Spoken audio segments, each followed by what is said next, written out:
Good morning, good evening, or good afternoon, depending on where and when you're watching this broadcast. I'm Thomas Fessler, my friends, and this is Disclosure Tonight. Happy Monday. It's that day of the week, down to the hour, minute, and second, that today we're going to have a special show where we're going to come together to have Mario Woods and Rick Doty come together to have a conversation 46 years later that the government didn't want them to have a conversation about those things from science fiction. And yes, to talk about those things, well, you know, from the X-Files, what things are we talking about? We're talking about the things that you can go out and see over your house in the evening, but you just need to go outside and look up. What are we talking about, folks? We're talking about good old-fashioned UFOs, and we still call them that here on Disclosure Tonight for a really good reason. Why? Because there's a word for it in every single language around the world. Through perpetuity, who knew?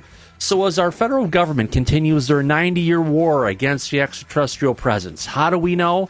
Just take a look, folks. It's all a military operation. It's all something from the DOTY. It's all Navy and Air Force sensors. Whether they're trying to find a crash craft and find the occupants to pull out their DNA to see how it matches to ours, and to use their weapons or their technology for our weapons of mass destruction. That's why we come together many nights a week on Disclosure Tonight to bring you the latest information, the latest breaking disclosure, to have a good time while we're talking about it. It'll be myself, our friends in the chat, and our special guest today. It's going to be one heck of a barn burner, because you know what? We're tired of listening to those bozos in the White House and those idiots in the DOD who are locking up all the information, keeping away from us. 2023 has issued in a new era of disclosure. Join all of us as we come here many nights a week for yet another episode of Disclosure Tonight. Good evening, everybody. How the heck you doing? Why is that here? I have to go ahead and turn that off right now. Oh, no, not that. Where did it go? Why is that there? No, it's getting there. There we go. I was on the wrong screen. How about that? Good evening, everybody. Welcome to yet another episode of Disclosure Tonight. We've got one heck of a great interview today. We've got the Rick Doty, which you've seen many times here on Disclosure Tonight, and hanging out with Mr. Mario Woods. Believe it or not, these two guys met up 46 years ago when Mario had a one heck of a up-close encounter of the third kind. The kind you want to have. Trust me, he had one heck of a time, and along the way, going through everything, he met up with Rick Doty, who's part of AFOSI, Air Force Office of Special Investigation at that time. It's going to be one heck of a great conversation.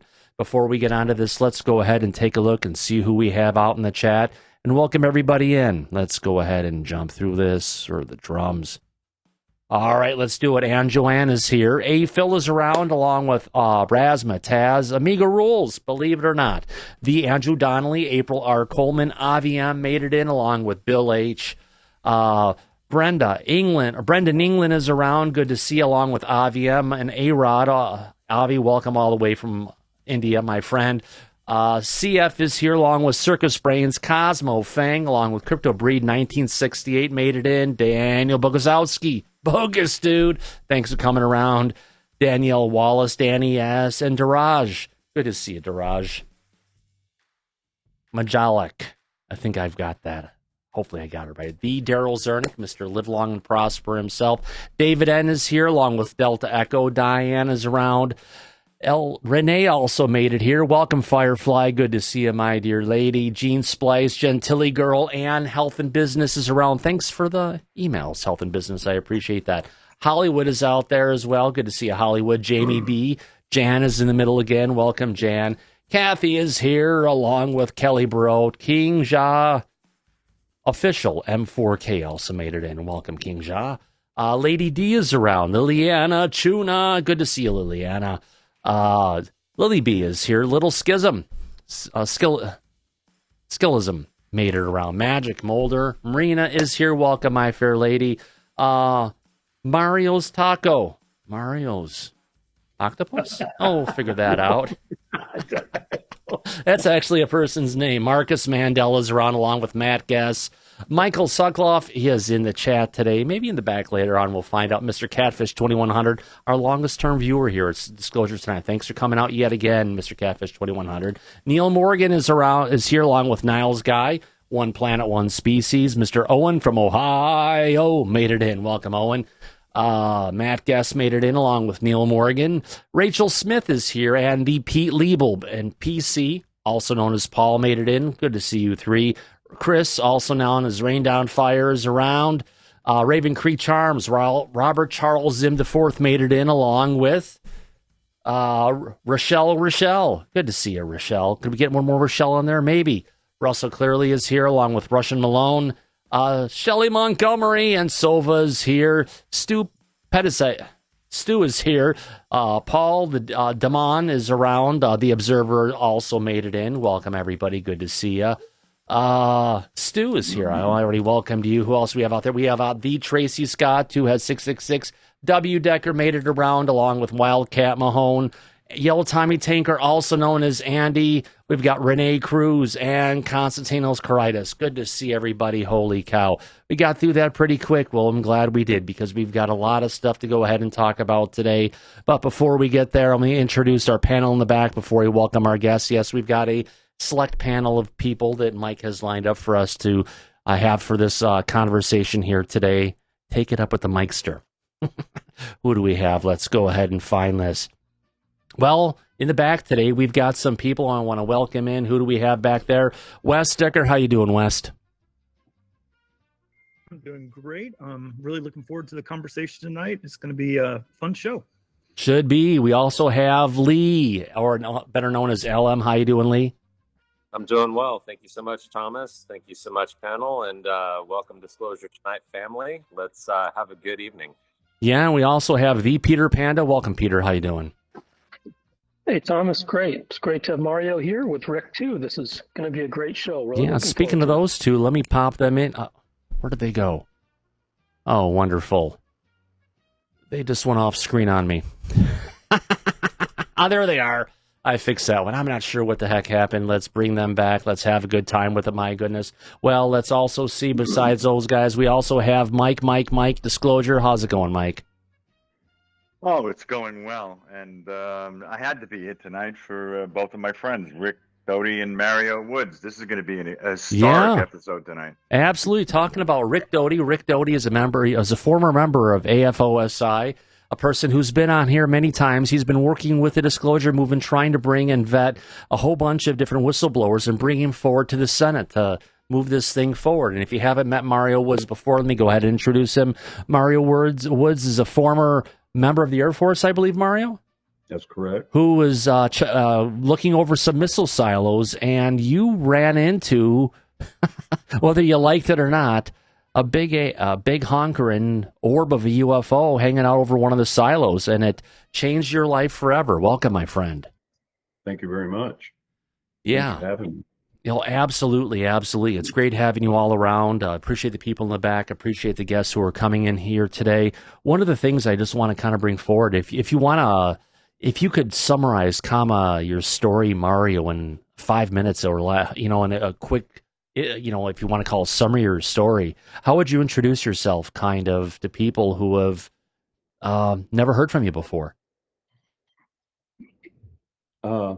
I would ask for the elongated version of the incident. It's not a story, it's an incident. That's what Aero classified it as. And I testified to them March 22nd of this year for 4 hours and 19 minutes. And to summarize quickly, I saw an object east of our site at November Control, or you could say November 1, at about 9 p.m. at night. I flashed the facility lights at it as a joke, thought it was either low-flying B-52 bombers doing a sortie run or a test, and Rick would know about that, or possibly helicopters, but I never knew them fly sorties with helicopters at night. We use those in relief a lot of times. We were snowed in the missile field. So I blinked this thing several times, and it blinked back. I walked inside in amazement thinking, okay, I'll get somebody out here to see it, because I told somebody and what have you, but that one was on the phone, and my partner was in the day room. I had him come out, and I had him stand there just 10 feet outside the door, looking due east, about 30 degrees on the horizon, flipped the lights at it again. It went out for about 2 or 3 minutes, and it moved from where it was, not further away, but north and to the west, which would have been closer to us. It was east of our location.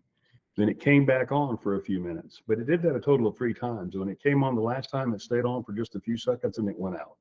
That was about 9:30 or so, something like that. I didn't think no more about it. I thought the show was over. The only reason I did that is I used to go to sea with my father at a very young age. He was a merchant seaman with Texaco. And lights are sometimes used for communication between ships. And you've seen that in all the war movies and stuff. So I just thought it was something cool to do. We were actually taught to use a flashlight to signal in an aircraft while we were in security police technical school. So that's what I did. But anyway, so it was about somewhere right around 12:05, 12:15 in the morning. I just gone back in after all that, and just messed around the day room, watched some TV, 3 channels back then. And all of a sudden the alert phone went off, which was the commander missile crew down below. They contacted the flight security controller's office, and buzzer goes off. It's a phone you have to pick up. So they instructed us. We had a SIT 4 at November 5, which was the closest site to us. So we got all of our USKP 55 code tables, our weapons, and everything that we were issued. And of course, our vehicle's sitting outside plugged in because of the temperature. It's been like 9 and 14 degrees. There had been a blizzard earlier that year in late October. It was kind of unusual, I understood, but there was snow everywhere and it was pretty daggone cold. So we were in our full flak jackets and everything, it was winter gear, bunny boots and all. Proceeded from the site about 4.5 miles up to Highway 79. And as we were proceeding up to Highway 79, I looked over to my far right and I could see a pulsation of light coming off the ground miles away, as a crow would fly 5 or 6 miles away in the direction of November 5. I told Michael Johnson, I said, man, that's that object. Not knowing what it was, but that's what I stated. I said, I'm telling you, that thing's over there on the ground. And he just said, whatever. I think he was just completely freaked out. And it kind of got me too, but when we got to 79 and turned to the right toward Ormond Road in Newell, about 8 miles south of us, we were up on a plateau going down toward Newell, so you could really see it, at about the 2 o'clock position, going down the hill until we got to the only stop sign. There's one stop sign, one stop light in Newell, South Dakota, and turned right at the sign and went out about 1.5 miles. It's still paved, and it dropped off on the dirt. It's still that way today. I was just out there 2 years ago, and it dog legs to the left. And when it did, about 1.5 miles away, you could see this object that was the size, and I use what we have here. There's a super Walmart building here in Brunswick, Georgia, where I live. And that's how big this thing was, but it was a complete sphere. And we rode up to that thing without saying a word. We went right to the cattle gate, right where the cattle crossing is located, about 60 feet from the gate, pulled up at a 45-degree angle.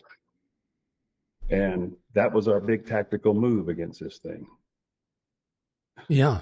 If I may just add something really quick to this, Mario. Yeah, go ahead. Is that until your story, I've never heard of anyone talking about an orb that big that you're talking about. Yeah. Until about 2 weeks ago, when Matt Gates is talking about a huge orb that he had seen that was picked up from satellite information. So what you've talked about are things that are actually been picked up in the sky by our sensors, which I'm not surprised. And it's great to hear that validation of something that you encountered. We're actually getting visual proof of. Hopefully it's something we'll get out to the public eventually. Well, if you ever see one of those, you'll never see anything else like it unless it's another one. Because there's no way anybody could imitate that, duplicate that on this planet without any question whatsoever. Made no noise. The gravitational field or some type of atmospheric field around it took my breath away. It bothers me right now. It was very difficult to breathe, and it felt as if both of us, my partner Michael Johnson, was frozen to this F-150 Ford steering wheel. He's a real light-skinned black guy. Just met him that day coming out to the field. He was working vacation relief. Now, he was my team leader. He outranked me by 2 months. My team member that normally would have, he went back to North Carolina to get married. So he was working vacation relief. So we had just met. He came from another area on his day off to work with us for the tour, 3 days at a time, 3 days. He couldn't speak. And all I can remember is seeing the immense amount of light that was on his left. Mind you, he would have been facing more directly than I. But he was just lit up as if somebody had a welding torch on the other side of him, just in the strangest color. You can't even imagine that intensity of that color.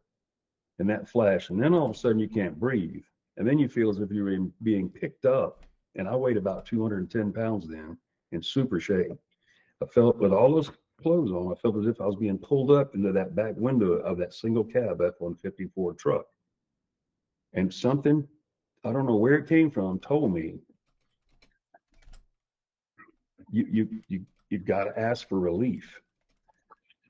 That's what came across my mind. And I grabbed my flashlight. I'm not going to say mag light, but I grabbed an aluminum rubber button black flashlight that held 3 D-cell batteries.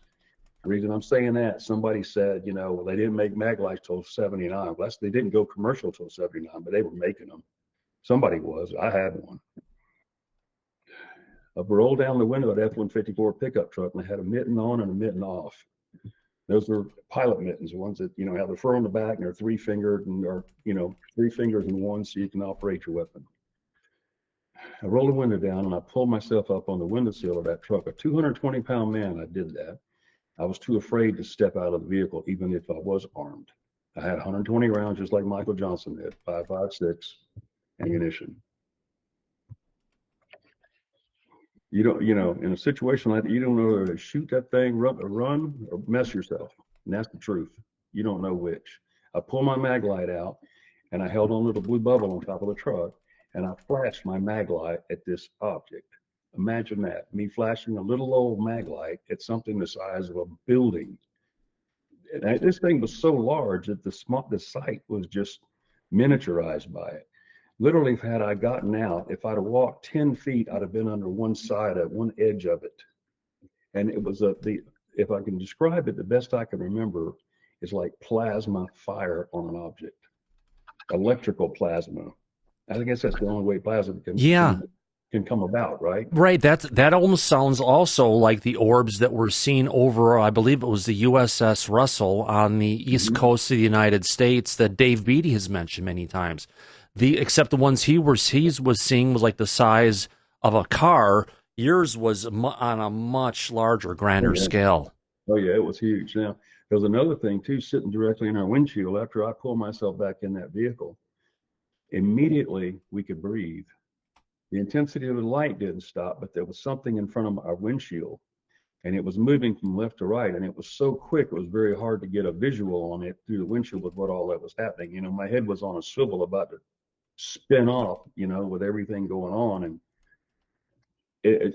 I don't know how that scene can play any different in my mind, but it's so active that it affects you. It really honestly affects the person. I can see when you're talking about it, you're seeing it. And I've seen this in other interviews. You're seeing it, and you're reliving it every single time you go through it, because it just brings back emotions. It puts you back there. Those feelings, the different stuff you were going through, it just races through you again. The other thing was that I omitted in my there was an object in front of the windshield of that truck that was probably about 5 times the size of a beach ball, and it was black, but it had these vents on it. I've only tried to draw it once or twice. I mean, it had these lines coming from the top to bottom, and this thing could move just in any direction. And that's what it was doing. It was just up and down and shooting right to left. And it was all so quick and so alien that when it left, it was, I couldn't even realize I didn't even realize what was there. I have no words for it, because I don't believe the word drone was used back then in anything that I can remember. Or talked about like I own 2 drones today, and many people probably in this audience have drones, but back then nobody had a drone. Anyhow, that this thing was beyond any maneuvering capability of anything I've ever seen, including today. But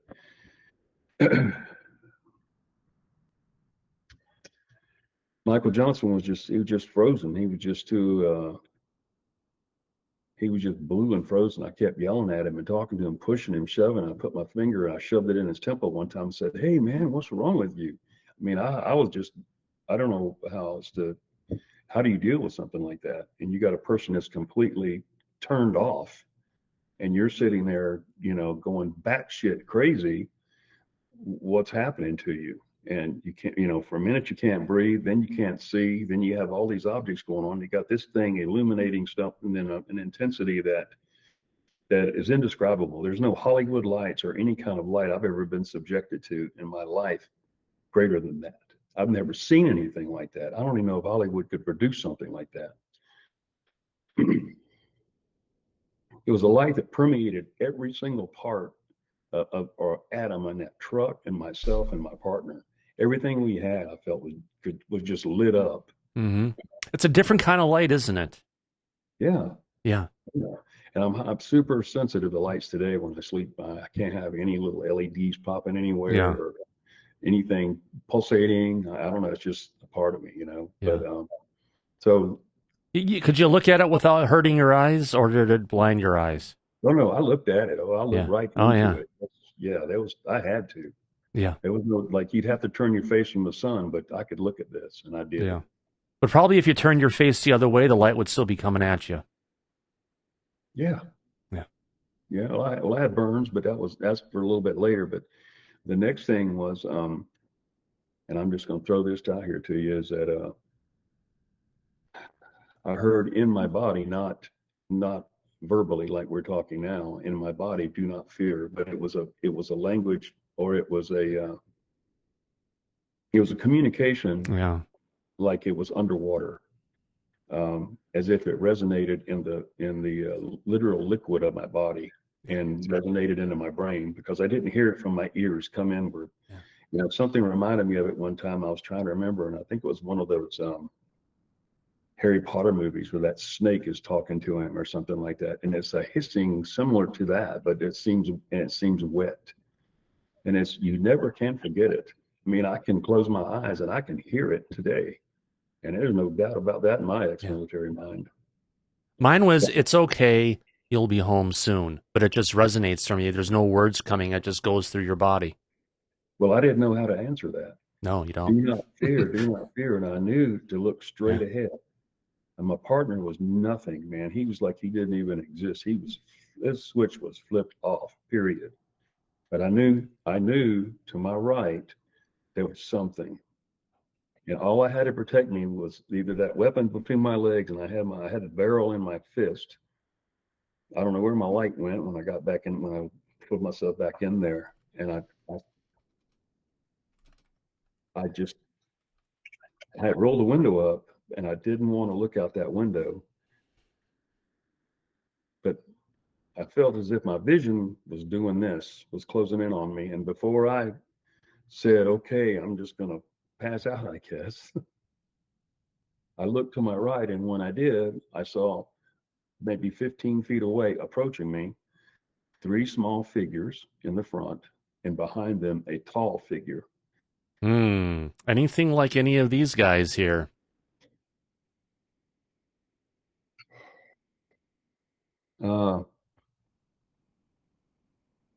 Perhaps the one that's on the far left a little bit, but yeah, they had on uniforms, and their uniforms were black. And the one in the right front is the one I centered on. I don't know why I thought that's the one that was evidently going to talk to me or whatever, but it had a belt, and in that belt there was a rod about that long, and it had a yellow tip on it. And I looked at that before I went black, per se. And I looked at that tall one because I felt something. I'm not a clairvoyant person or anything like that, and I don't know how you can read other people, but I guess we all can do it in a certain way. But I guess when you're in ultimate danger, you do it a whole lot more. And that tall one on his chest right here, just below the chin, real narrow chin, it has a sheet that's lit up like an octagon shape. And it was yeah, Mario, I don't know what's going on with the microphone. Maybe you could move a little closer to it, because you got very try now, because you got very low all of a sudden. I thought there was a printer or something running. No, it was in the background. Thomas had to vacuum something up real quick. Okay. Is it okay now? I hear you okay. Now it's okay. Yeah, okay. Yeah, I remember you said when you described the communication that you felt, it Sorry, was guys. more like through every cell Like in a your mic. body, Yeah, right? it wasn't like we talked, you know. It's that's like a completely unguarded transmission that you can't do anything about. If we live in a civilization like that, imagine how much 1, more 2. imagine that. Yeah, Thomas, how's the audio? A lot of the people No, in it's the fine. chat I said it's thought doing well. I thought I muted the mic from here and I pressed the button to mute it, but apparently my mute button doesn't work. So I apologize for that. Cupcake just left a little present for me here, and I had to clean it up. Sorry about that, folks. I thought I cleaned it all up. No, it's not a problem. Show goes on. Yeah. So go ahead, Mary. You were saying that you were going through this experience, and what happened next? What did you remember? What did you notice in this when you're inside the truck? Well, I just at that point, literally, I just went out. All my actions were just ceased right then and there, and it seemed like just a flash of a second. I popped my eyes open and looked straight ahead, and I was in complete darkness. And I turned to my left, and then Michael Johnson was sitting there still in the same position, eyes wide open and breathing. And I said, Michael, where are we? What are you doing? He didn't answer me. I said, man, what happened? I said, where's November 5? Because we weren't anywhere near November 5. I pushed him, I shoved him, I poked his face. I went under his nose. He was breathing. His eyes were glassy, but he was blinking, I believe. And it was difficult for him because he was unresponsive. But there was a part of the story before you awoke again, where you noticed there were 4 beings. 3 were small and approaching the truck, and there was one larger, taller one behind it. Yeah, we just talked about that. You want me to go over that again? Yeah, well, I remember you were talking about the one in the back seemed to be a little bit more sinister. Well, just yeah, that one was definitely kind of like not a kind one, but I later revealed that in hypnosis the first time I did hypnosis. So I really wasn't sure of that, but I just had a bad feeling. Again, I felt as if the one that was on the left that had that little wand in the belt was the one that was communicating with me, but I have no idea if that's true or not. Right, but it looked like there was some sort of a chain of command, maybe like Yeah. a sergeant with a squad, right? Yeah, and the height was about 2 foot different between the smaller ones and the tall one, and they were all very thin, you know, very very compact beings, I would say. I guess it'd really be something to see a fat alien, wouldn't it? But anyway, And when you awoke, you were in a different part of the area on the well, base. yeah, we were 9.5 miles away from November 5, and when I opened my eyes, there was a white wall at a 45-degree angle, about 5 feet out my door, and I stepped out in mud, and where the ground should have been frozen. I don't believe any water came over that wall, but I didn't know what that wall actually was attached to at the time, and only discovered that in 2021 when I was taken out to back out to South Dakota with that Discovery Plus. But anyway, I saw this white wall, and then I got to thinking. I said, Michael, you got to wake up, man. We got to do something. You know, where the hell are we? I mean, literally everything was just in complete disarray of what I just lived 5 seconds ago. But And you heard them calling you on the radio at that point? not until I stepped out of the vehicle, then all of a sudden the radio came to life, and that's the first time I'd heard it since we pulled up. No. So how much time had elapsed since your vision was fading out and you saw all the things, and then you actually realized you were in a new location where you were at? About 5.5 hours. 5.5 hours. Quick question. Yeah. I never heard this. I haven't heard this one before. Was the truck just sitting there on its own, or were there tire tracks coming up to how it got there? There were tire tracks coming into where we were. Where we were located was the middle back part section, the deepest part section of the Newell Lake Reservoir Dam. Right. Which that's about 9.5 miles outside the town of Newell, South Dakota. And I'd never been there before, and I daggone sure didn't know how to get there. It was a few miles off the road, like 4 miles off Highway 79. It was just in a different sector, and we didn't have any missile sites on that side of 79. I think Oscar did, if I'm not mistaken. But so we never been down in that area before. We had a patrol area of all 10 of our missile sites, and so I kept trying to wake him up. And when CSC contacted me, who Rick would know, Central Security Control or Wing Security Control, they told me they wanted me to do 1-minute security checks. First, they asked me if Michael Johnson was okay, and I said no, he's not. I said, he's unresponsive. He's awake and breathing. I said I didn't know if he had a pulse. I just said he's awake and breathing. I said, but I can't get I can't get him to talk. I can't get him to say anything. He's just hanging on to the steering wheel. I don't think he quite knew how to address that. The fellow at Wing Security Control. I think it was a Staff Sergeant Wilson. I'm not sure though. But so I did the 1-minute security checks with him, just as instructed, and I started looking around. That's when I looked at my watch, and my watch was a little after 6 a.m. So we'd arrived at November 5 missile site at about 12:50 in the morning, and now it's after 6. And I had no explanation as to what had happened or what I had seen and what had happened during that period of time from 10 minutes to 1 to 6 a.m. But we only had 2-wheel drive vehicles, F-150 Fords, 1500s basically, and just rear-wheel drive. And we were sitting in about 2.5 foot of snow, and it was all melted around us, and that had turned into clay in South Dakota, which you can't represent as anything else but that. And the rest of the ground everywhere else is frozen. But I didn't know that. In any direction I looked, or north or south, about 100 yards in each direction was that white wall at a 45-degree angle. I didn't know it was the backside of Little Lake Reservoir Dam.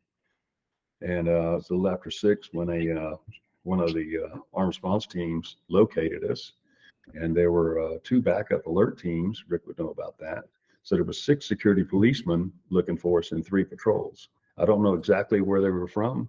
I think one of them was from Kilo, though, because I think it was a Sergeant Garza, who was, I don't know his first name. He was from Texas. I think he was the one that was first to me. And when he approached me, I approached him, actually. I said, hey, man, I need some help with Michael Johnson. I said, what happened? Why would I ask him that? He goes, Mario, I don't know, but I can't talk to you about it. Actually, we've been told just to bring you to November control. And I said, yes, sir. I said, let's go. I didn't say yes, sir to him. I said, yeah, let's go. But anyway, so I said, I'm gonna need some help with Michael Johnson. I said, I can't get him to speak. He's hanging on to that steering wheel for dear life. And it was really a strange situation. I've never seen a human being lock up like that, and neither had he. He had very little to say about it. So I followed him back about 8 miles to November control. When I got there, of course, the flight chief, assistant flight chief, the on-duty missile control launch officers, they're both off duty now at 6 a.m. So they're questioning me, but I had to have help with Michael Johnson immediately. So they all came out to our vehicle. Facility manager and the site cook even came out to help. And of course, the on-duty SPs that were there.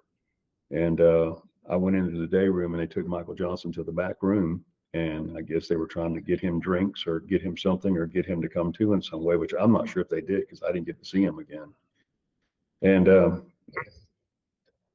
so, of course, I'm being asked questions. I clear my weapon, turn my weapon in. My weapon was never taken from me, and I can't believe that was played on the History Channel and unidentified. It said we were relieved of our weapons. We weren't relieved of our weapons, and that really torqued me off when they said that. They did a lot of things they shouldn't have done.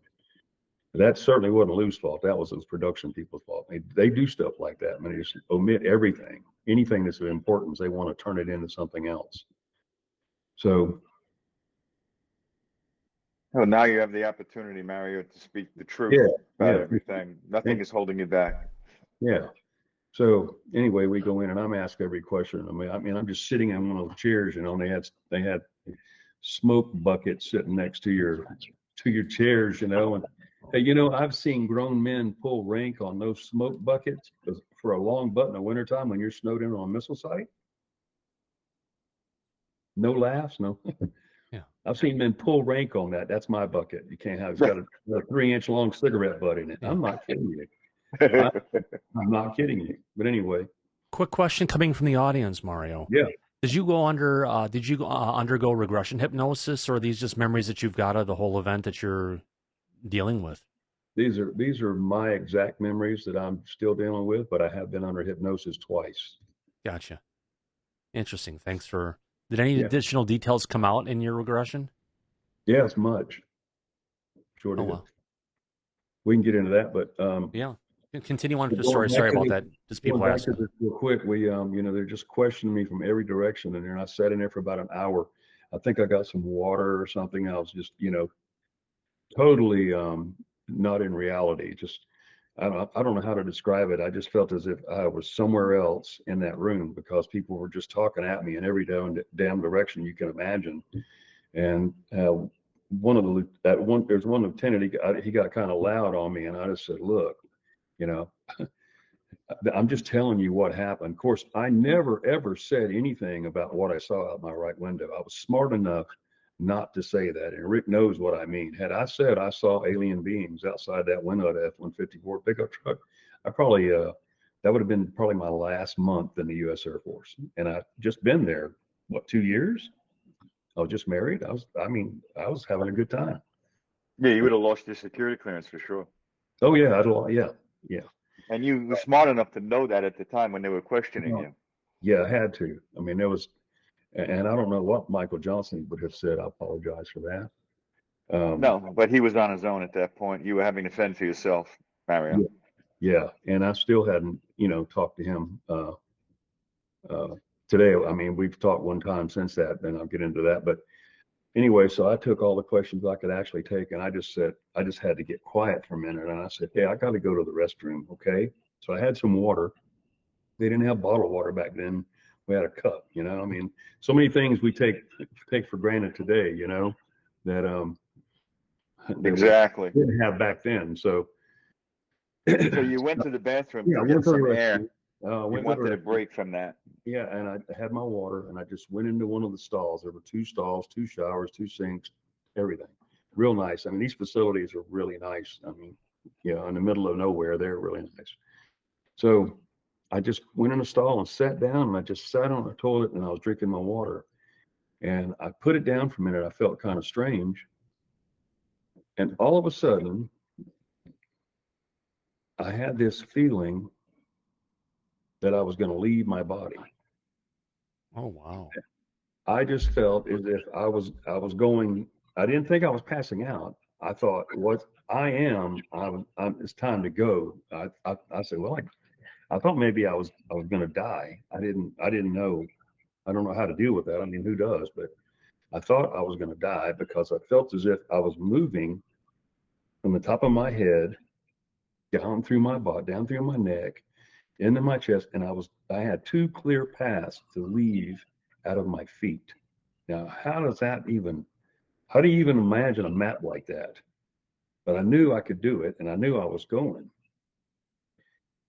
And I don't know how long of a time that was, but I just felt I was down here somewhere, and I knew I wasn't passing out, leaning over, because when everything came back, I was still sitting in the position I was in. And what brought me back was they had called a law enforcement dog team out, drug dog team, and he walked in and the officer walked into the restroom with a drug dog, and they walked past the stall I was in. I mean, just 2 stalls. And I looked, and I saw those 4 furry feet, and it woke me up. And I was sitting there, and I thought, where the hell was I? What was that? What was that?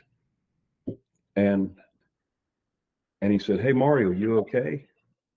And I said, yeah, man. I said, I had to gather my thoughts again. I said, if you need to check my ditty bag, that's my war bag or kit, whatever you want to call it, or duffel bag we carry.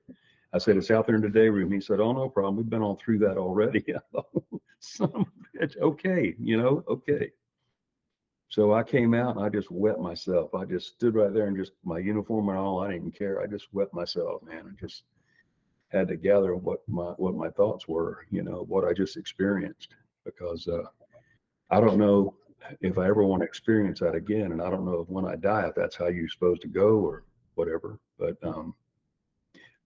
so from that point, I came out, and then flight chief said, we got to go to Ellsworth. He said, the squadron commander wants to talk to you. So we gathered up everything, and I asked about Michael Johnson, and they told me not to worry about Michael Johnson. He was still in the back room back beyond me. I left with the flight chief. He left. That was Master Sergeant Gray.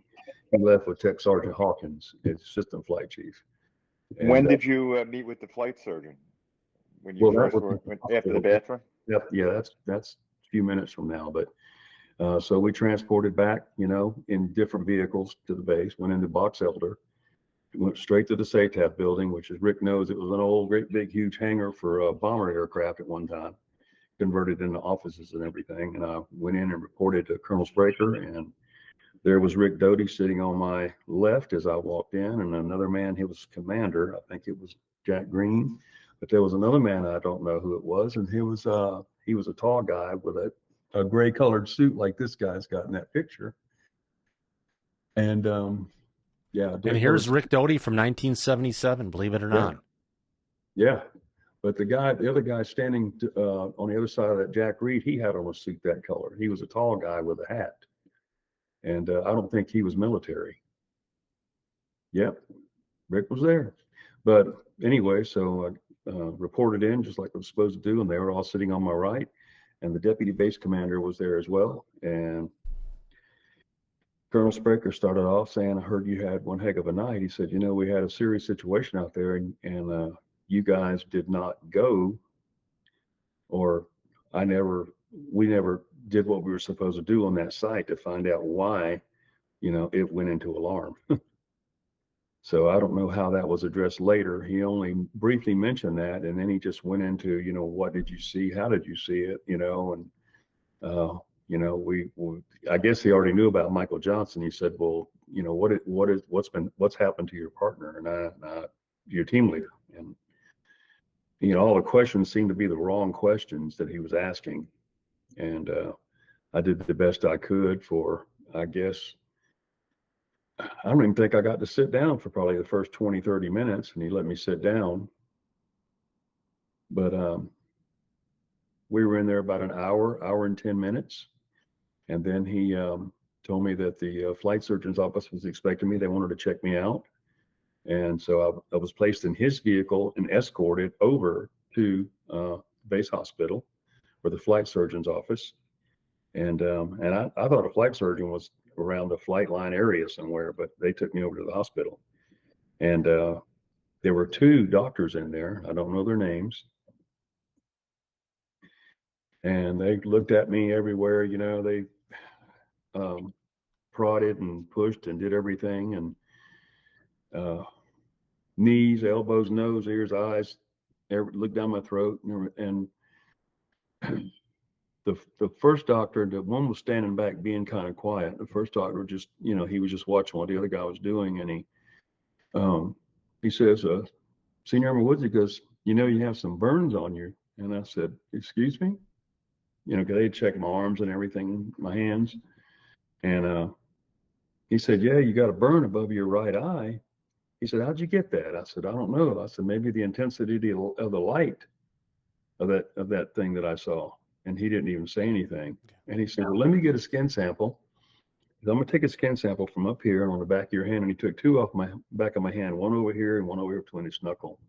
I remember just a little pinch, and he, two little vials with the tool he did it with, all went into little stainless vial on a stainless little small tray, both of them. There was a nurse in the room also. And I'm not sure, but I think that either Captain Jack Reed or either Rick was on the other side, outside of the examination room. I wanted to ask him that. And then I don't know the guy with the hat. I don't think he was still in the commander's office when I went back, and I don't know who he was. Well, Rick will probably know. Rick, are you still there? Can you hear us? Yeah, I'm right here. Do you remember when Mario was being examined? No, you were outside the office? No, I was not at the hospital at that time. I believe just John Laschetti might have went with him, but Yeah, I wasn't. The only time I went to the hospital was pick up his records, and that was sometime later. And they had lab reports and his records in a pouch. I picked them up, took them back to the OSI office. Do you know who the man in the hat is that Rip Mario was talking about? I think Jack Green. He was a civilian. Because what No, did Jack Green. Jack Green, he's the yeah, case Jack officer. Green was, yeah, he was the, yeah, Jack Green was a GS11. GS11, that's right. Yeah, he was AFOSI. Jack Green. He was the case There's officer that OSI, was but he assigned was, to you. yeah. Mario. Well, what I'm Yeah. thinking, there's another guy though. There was you, him, and there's one other guy that was standing on the left of Jack Green. And he was a tall guy, and he had on a gray suit. And he had on one of them bollard hats, or not bollard, a bollard, but you know, like the creases in the top of it. I don't know what kind of hat. I don't wear hats that much. And then you had the deputy base commander was sitting next to Colonel Spraker, and Colonel Spraker was behind his desk. But anyway, so I don't know who that was. I would know. I didn't. So anyway, once that was done, I went back to Colonel Spraker's office, reported back into him. Everybody was still there, and they had a few more questions for me. And then Colonel Spraker handed me whatever form it was for this UFO deal to fill out a complete report. And back then, of course, we didn't have printers, and we didn't have typewriters. Well, we had typewriters, and these reports though had to be either be written or typed. And I was a really bad typist, so I printed it, and it had 3 carbon copies. It made 3 carbon copies. So with a Skillcraft pen and printing, that's how I filled out that 3-page report. And when I signed it and put EOS on the end of it, end of statement, and initialed it, I went back in and gave it to Colonel Spraker, and that's when Jack Green handed him those papers. I guess it was an NDA that I wouldn't discuss anything or say anything as long as I was in this career field, or to anybody, to any way, to anyhow. And Colonel Spraker relayed all that information. And then I signed that form, printed and signed and dated that form. So that's got to exist somewhere. I was doing my medical reports and everything else. Wow. So then let me leave. That was, all night, all day. I probably left there at maybe 3:15, 3 or so. I've been there all day long. It was terrible. So I got the rest of that tour off, which was really strange because my wife wasn't expecting me home. I'd normally gone 3 days, and and come back. So I was back the very next day, and I couldn't explain the burns, and and then when he took those little clips, he put a Band-Aid on me and on the back of my hand. She didn't know what all that was. I said, "Oh, I just got into something at work," and I didn't say too much more about it, and I really tried not to think about it, but it was very hard not to. And then about 2.5 weeks, maybe 18 days later, because I never knew where Michael Johnson was or where he went or what happened to him during all that time, and I didn't really know who to contact to get in touch with him. He was a single guy. I guess he lived in the barracks. There's a lot of security policemen on that base. It was 800 of us on that base, not just in the missile field, but all the law enforcement duties that were required there with a strategic air wing, law enforcement, and security police in the missile field. So quite large. And anyway, he came to my door, and it was almost funny because I almost knew it was him. And he said, "Hey, Mario." I said, "Michael, how you doing, man?" I said, "I've been trying to find you." He said, "Yeah, I asked some guys where you live that know you." And I said, "Come on in here, man." So I lived at Hainesway Apartments then.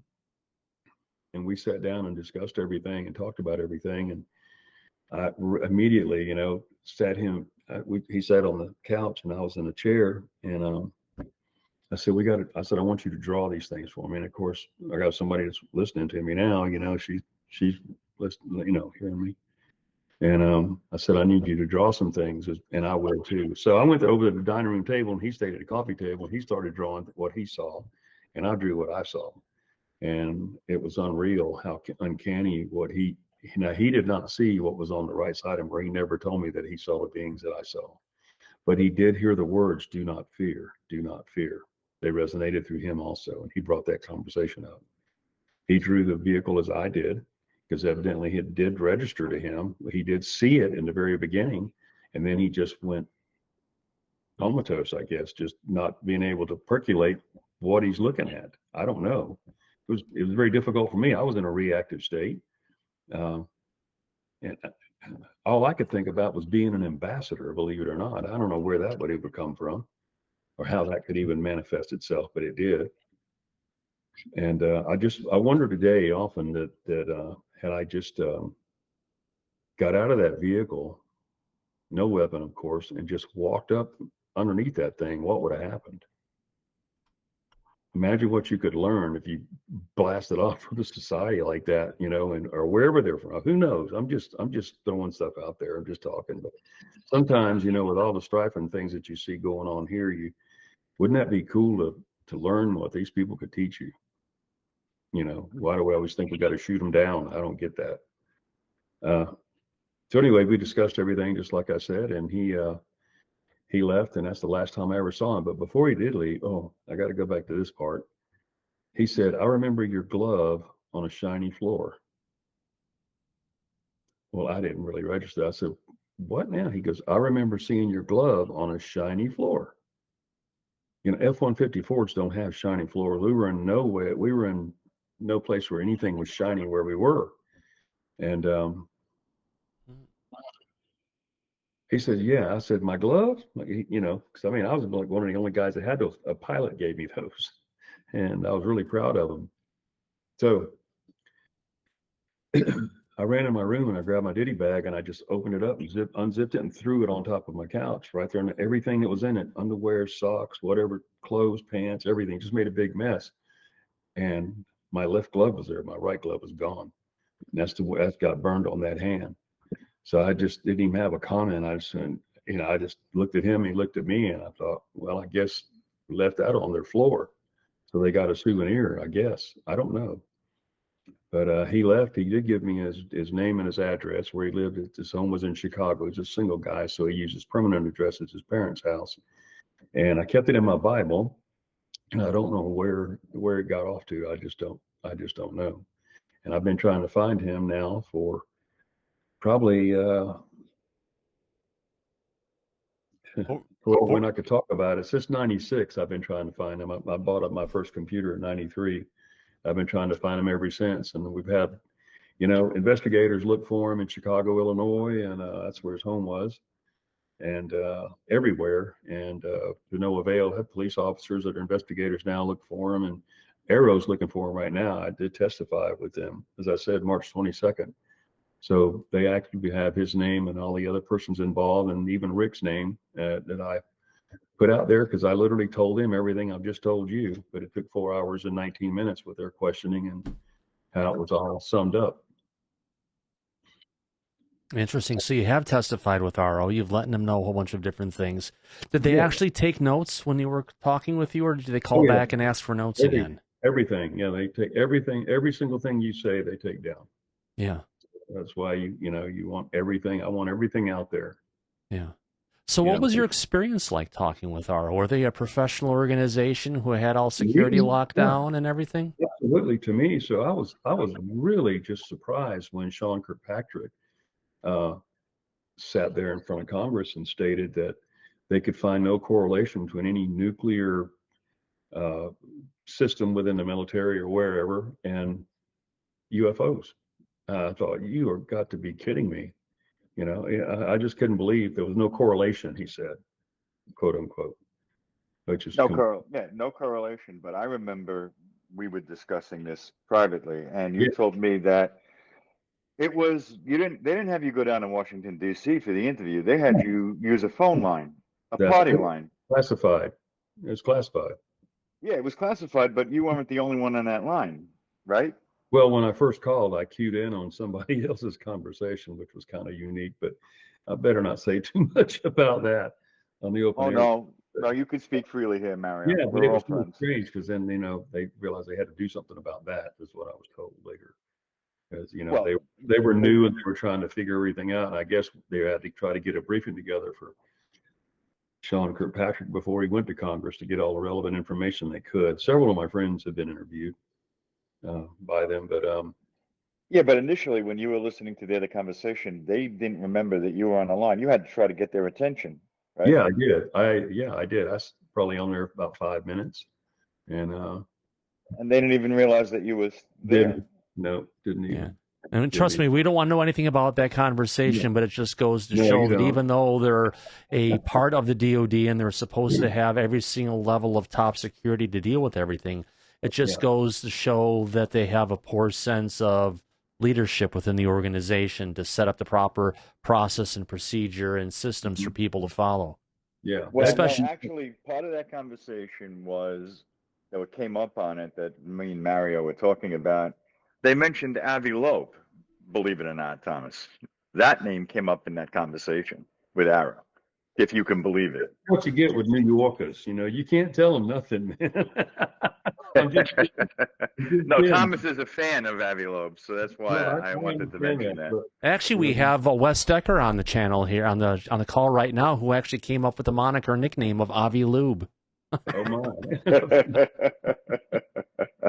The reason for that, Mario, and I know you're not really familiar with the background, is that Avi Loeb is supposed to be an independent scientist from Harvard, and Sean Kirkpatrick drove 3.5 hours to meet him on his porch because they didn't want to have a record of any conversation directly. And shortly after that occurrence, Avi Loeb wrote a report that was debunking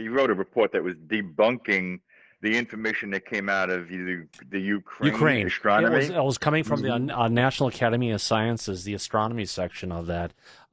Basically, it's probably is someone high above us told me that is some of the best UFO science that's out there right now, and what they're talking about and the evidence that they're bringing out is 100% legit.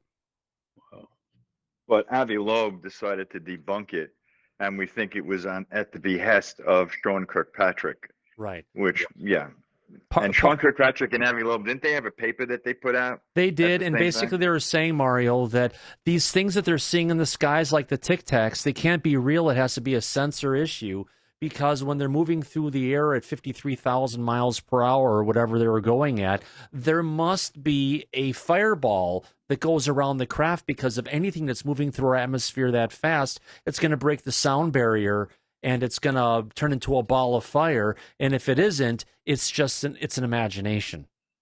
He's basically looking at everything through a constrained view or box versus trying to say what we have in here doesn't fit in any box we have, and we need to look at the observations to define what the boundaries are versus trying to constrain it into physics from the 1950s. Unbelievable.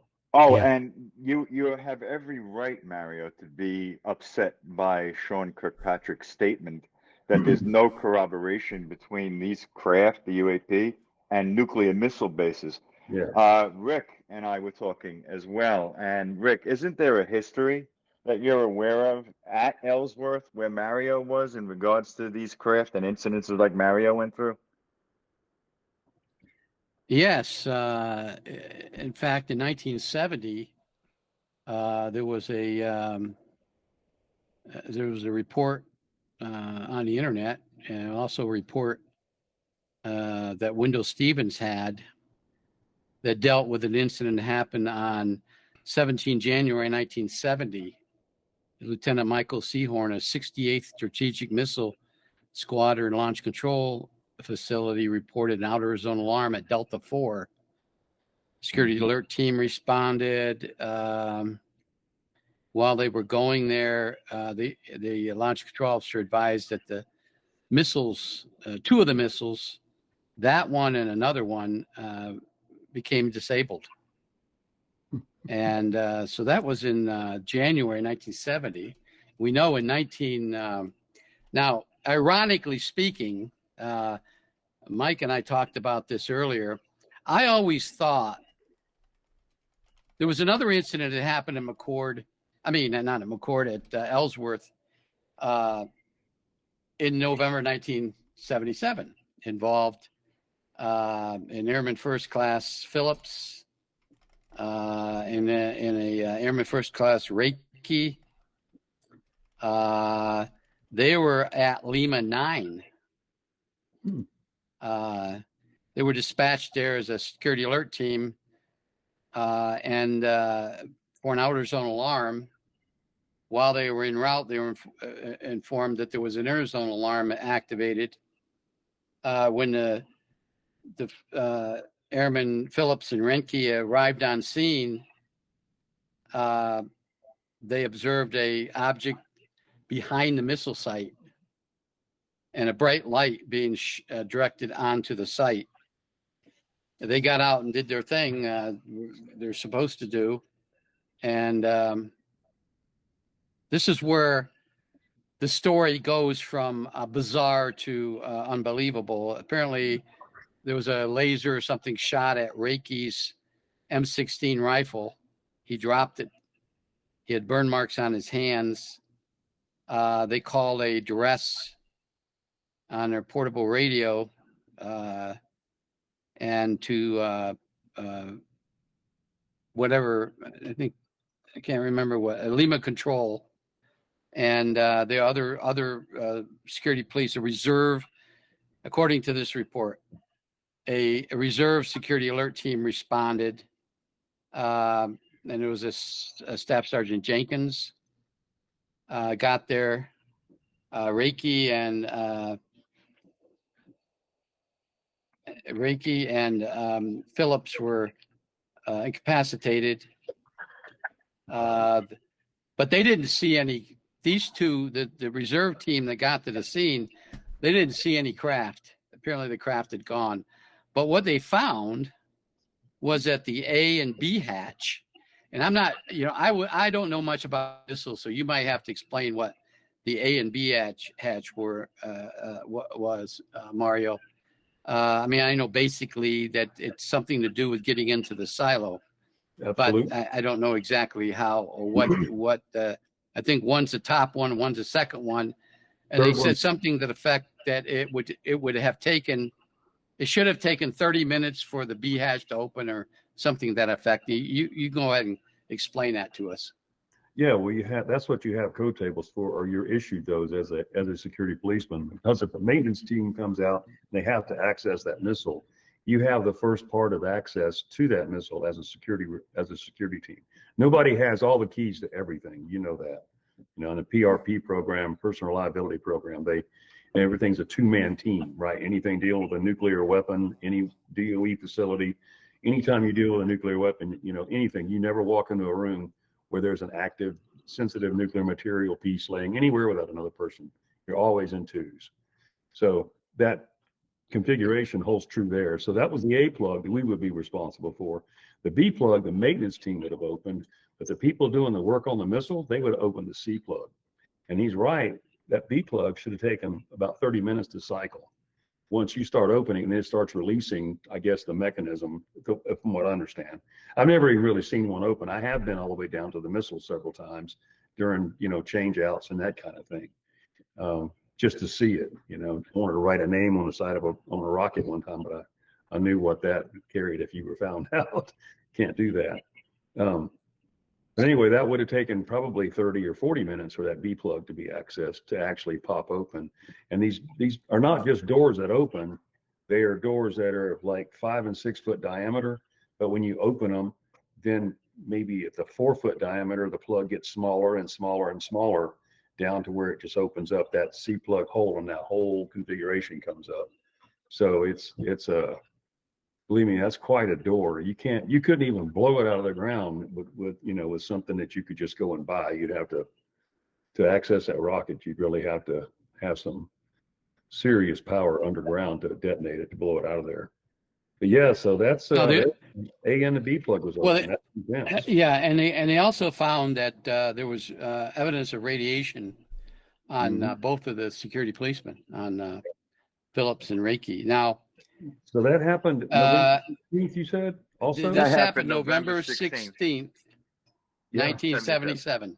Okay, well then I know my sighting was a week before November. I don't have a particular day, and I've never stated a particular day. So it's pretty wild that where that happened would have been east of my location.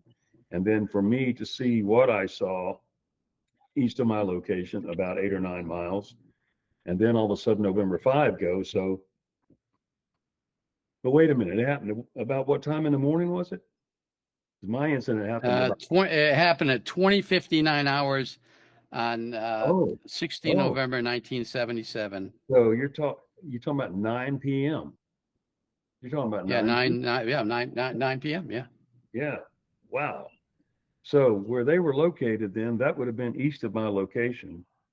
And then I first come into contact with that object, seeing it at about 9:15, 9:20, flashing lights at it for maybe 10 minutes, where it went off and went back on 3 times, showed it to my partner, tried to get the flight security controller out to see it.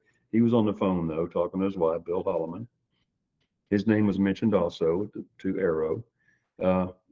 So at 9 o'clock, that went on, and who knows how fast they can operate? I don't know. I'm just totally theorizing here. Yeah. And I'm well now. I like to use that date, November 16th, because I think it all means something. You know, I mean, the time frame. Yeah, I think so. Because they. Well, you know, and of course, the Air Force tried. The Inspector General for SAC, the Strategic Air Command at Offutt, sent a team out to investigate that incident. Wow. And according to the Air Force, according to the IG and the, I had his name here someplace. Anyways, according to the major that investigated, said it was a prank that somebody working in the Weapons Security Office typed up a false report on a DD form 1569. But now here's the kicker. Wendell Stevens, I don't know if you know who Wendell Stevens is, but Wendell Stevens was probably the father of UFOs from the early 50s. He was a retired lieutenant colonel who was on the first DART team, a down aircraft recovery team, recovering UFOs all over the Southwest. Did he write a book? He wrote a book with a silver cover on it. I think I read it. Yeah, many books. He wrote many books. Anyways, he got the report. And in 1985, Redke, who they said never lost his M16, was never burned, he showed up at UFO convention, and although he didn't want to come forth and say anything because he thought he was out of the Air Force. He got out of the Air Force in 1980. Thought he'd get in trouble, but he told everybody behind closed door was what happened. This is the exact story that he told everybody, even though the Air Force said, "Oh, it never happened. It just didn't ever happen." Of course. But Stan Friedman and Bill Moore went to Ellsworth in 1979. Wow. And talked to a whole bunch of people, including a state trooper who escorted these security policemen back to the base in an ambulance. And so something had happened out there.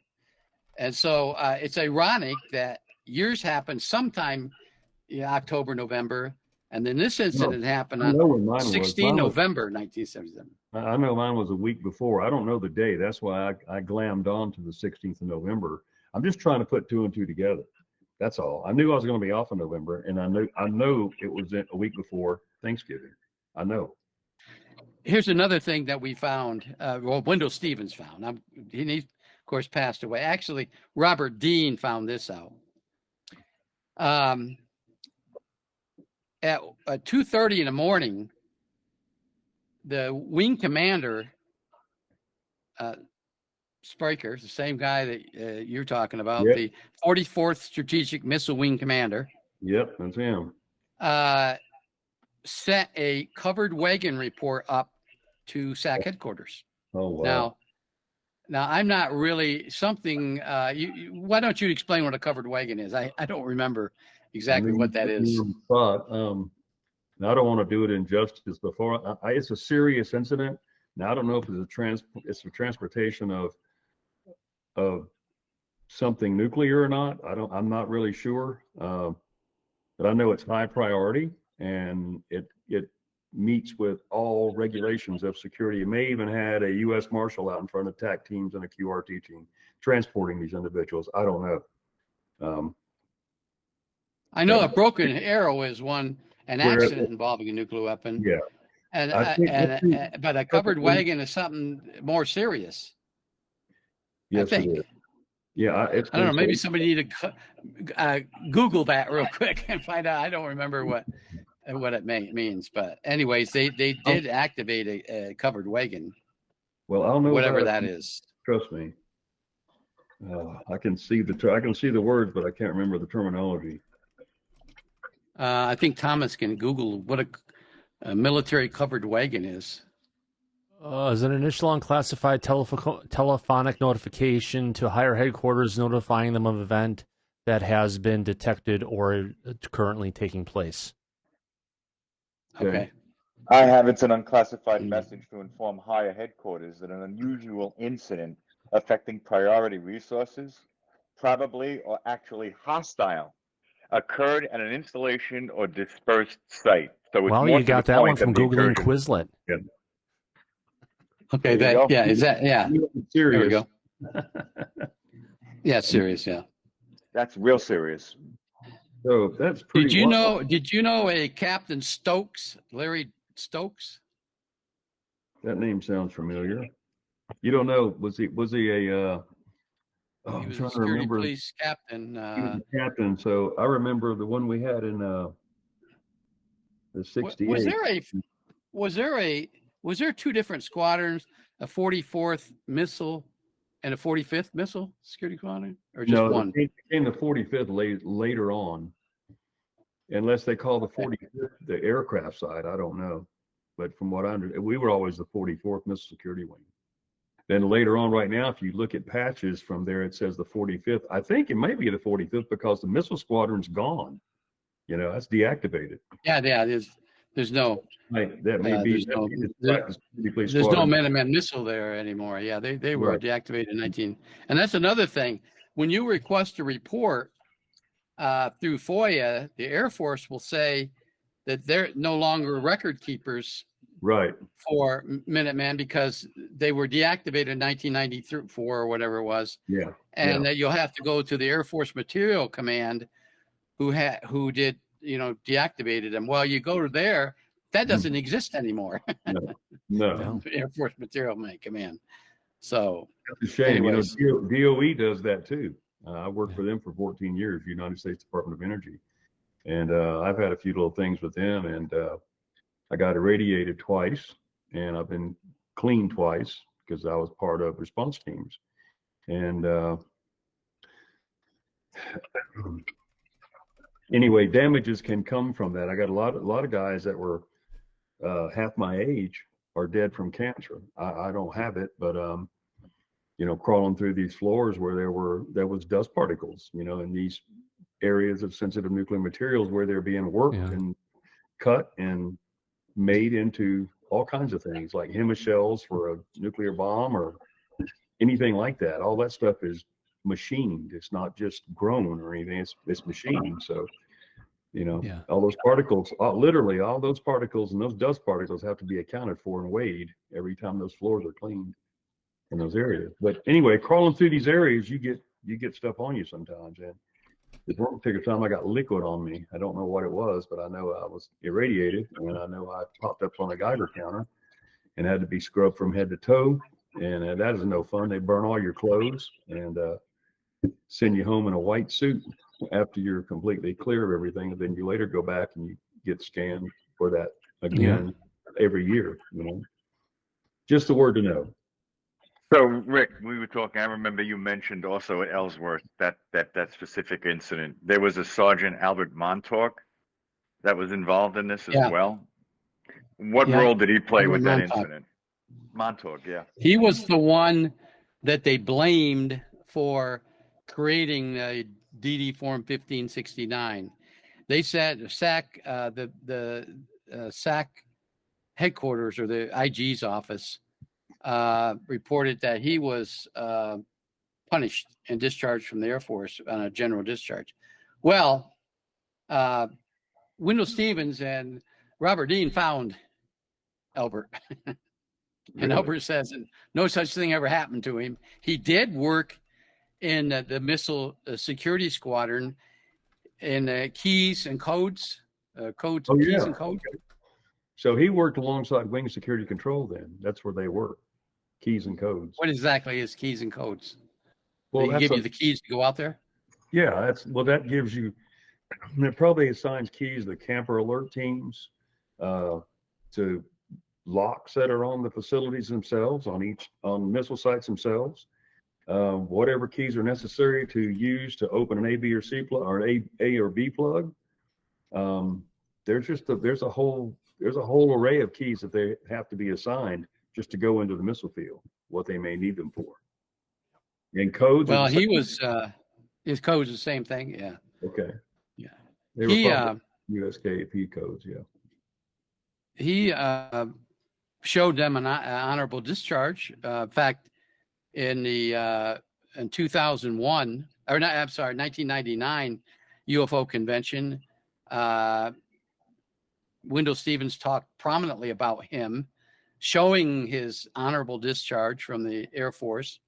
And he went on to become a police officer in someplace around Pittsburgh, Pennsylvania. So none of what the Air Force says is factual. They covered the entire incident up. So I wouldn't doubt that there were probably other incidents. I know there was one at Grand Forks Air Force Base, but very, very little is known about it.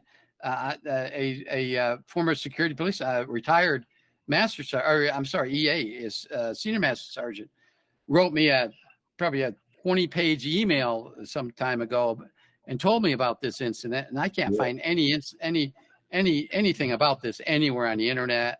They just buried that stuff, man. They just literally, shake your hand, or not even shake your hand, salute you, whatever, dismiss you from their desk and their presence.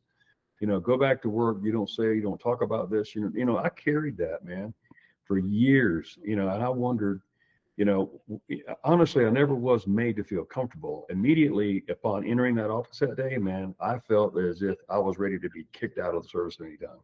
I felt as if I did something wrong. My biggest fear, talking to my flight chief and stuff coming back, was, you didn't perform a strike on that site. We don't know what the outcome of that site was. And he didn't say if anybody went and did it, but they had to, because they have to address that issue. What caused that sit forth? And that's an outer and inner penetration. Could have been the outer, it was the outside perimeter of the 3 antennas, right? Because it has like a 10-foot umbrella over it. And then that was the A plug. Yeah, but if you remember what Rick said, at the Lehman 9 site, at the same time, it was both the A and B plug that were open without keys or codes. How would they explain that? I don't know. That's my question. Well, I'm looking at the timestamp also. That happened at 8 o'clock, just at 9 o'clock that night. Then I see this object at 9:15. If it's the same object, and there would be. It sounds exactly like the same object. If it's this object, it's so daggone large. I can't believe that half of Sturgis didn't see it. But then again, the time of the morning, that I guess it came back in Newell. But what I'd like to go back and talk about is when I went there in 21 with Discovery Plus, when we were filming that day at November 5, actually the producer wouldn't let me get right on November 5 because a cattle rancher had placed a building inside the fence line on November 5. You can see it on Google Earth now. If I had pictures up, you could see that. And so he didn't want to film this guy's cattle facility. I don't know if they just worked on hooves or branding. I don't really know what they did. There weren't any cows there, but they used these missile sites because they're high rock raised bed with a big fence around them. And the fence has been there for 50 years. It's perfect. But these two guys kept coming up. They came up Orman Road where we were filming. And there must have been 30 people on that road that day. And these two guys hung around when we finished everything with all the shots and all that stuff. And I was excited. It was cool to be in there again. It blew me away to be there. Anyway, one of them, he was a deputy sheriff in Sturgis. And he remembered that night and he remembered that day. And he was a real young man. He was about my age. I'm 60, so I'll be 68 next month. And he said that he was a deputy sheriff in Sturgis, and they were called by the base and asked to come north to assist looking for 2 security policemen. The other guy that was there and got their names. The other guy that was there, he was in a Honda, nice enclosed 4x4. And he introduced himself and he said that his father was a state trooper in that area, in that region. I guess they, you know, it's such a vast amount of area that they have them broken up in these patrol areas. And his father received a call at 2:00 in the morning. He said he knew that, and it was addressing this very issue because his bedroom was just on the outside of the kitchen wall there in their home on that range where they lived north of Newell, South Dakota. And at 2:00 in the morning, and he heard his father say to whoever he was speaking with that, why would you want me to go out there? He said, they're better weapon equipped than I am. But he went anyway. He left at about 2:00 in the morning. And he said that he told his son that he saw some type of object in the air. He didn't describe it. He just said he saw a bright light in the atmosphere. He didn't say exactly where or anything like that. But when he got to November 5, of course, there was no truck there whatsoever. Nor any tire marks leading out of there. You know, I guess tire marks coming in, but I don't know if tire marks coming out, if you could tell the difference. But evidently he looked for that. And then the deputy sheriff met him in Newell at some time later. The deputy sheriff didn't see anything, which was the first guy I met, but the second guy had. So we're talking about going back there again and trying to have like a roundtable meeting with them and see what else can fall out of that, you know, because really it's just trying to put all the pieces, just like we're doing right here with Rick here. I wish I had Master Sergeant Gray, Sergeant Hawkins. Really, I wish I had Michael Johnson. We've been looking for him since 2014 or better, and about $10,000 has been spent in investigating, trying to find him. A lot of volunteer time with police officers that a few of my friends know. Rick Chamberlain, he's worked for Discovery Channel for a while, and he's got really, really good outreach to a lot of officers. So I got friends at FLETC here, the Federal Law Enforcement Training Center is right next to my house here. And I've talked to friends out there, you know, that can help. So okay, let me go back a little bit and talk about my interaction on this case at Ellsworth with Mario. I went TDY to Ellsworth on an entirely different mission. There was two of us that were investigating an espionage case that occurred at Ellsworth in the comm center there, communications center. And we were, of course, working out of the OSI office there at Detachment 1302. Mhm. And Jack Green came to me and said, listen, I need you to do me a favor. There's an incident that happened out in the missile field. Now, I'm not really sure what it is because I believe it's going to be classified. And I said, the first thing I said was, oh, did they find drugs on somebody? That's kind of, and I wasn't a drug agent. I was a counterintelligence officer. So he said, no, it's nothing like that. I'm not sure. So anyways, that's how I became involved in that. And I didn't know anything about what Mario said. I didn't know anything about a UFO connection here until I went to the base hospital, got the medical records.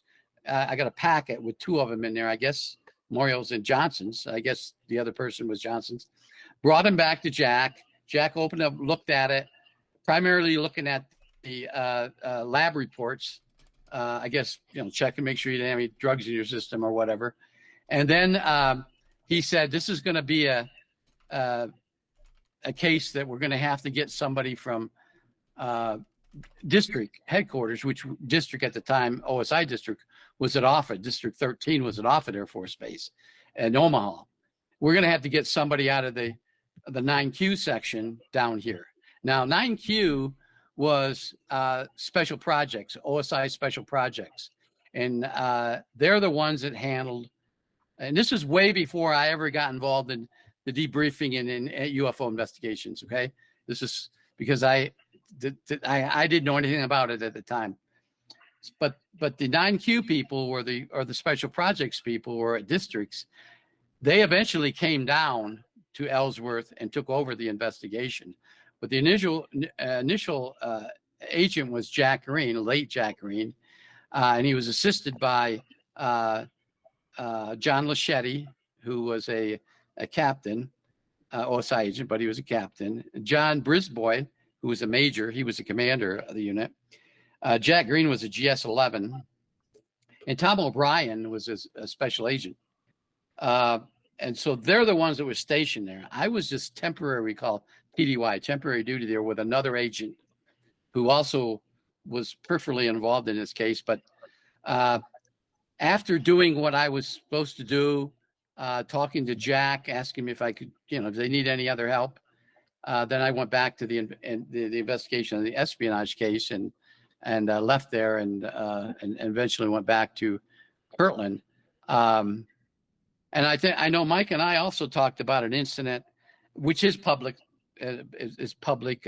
Robert Hastings mentioned it in one of his books about an incident happened at Whiteman Air Force Base, which had Titan, Titan 2s or twos. 3 missiles? Yeah, Titan 2s. Yeah, Titan 2 missiles.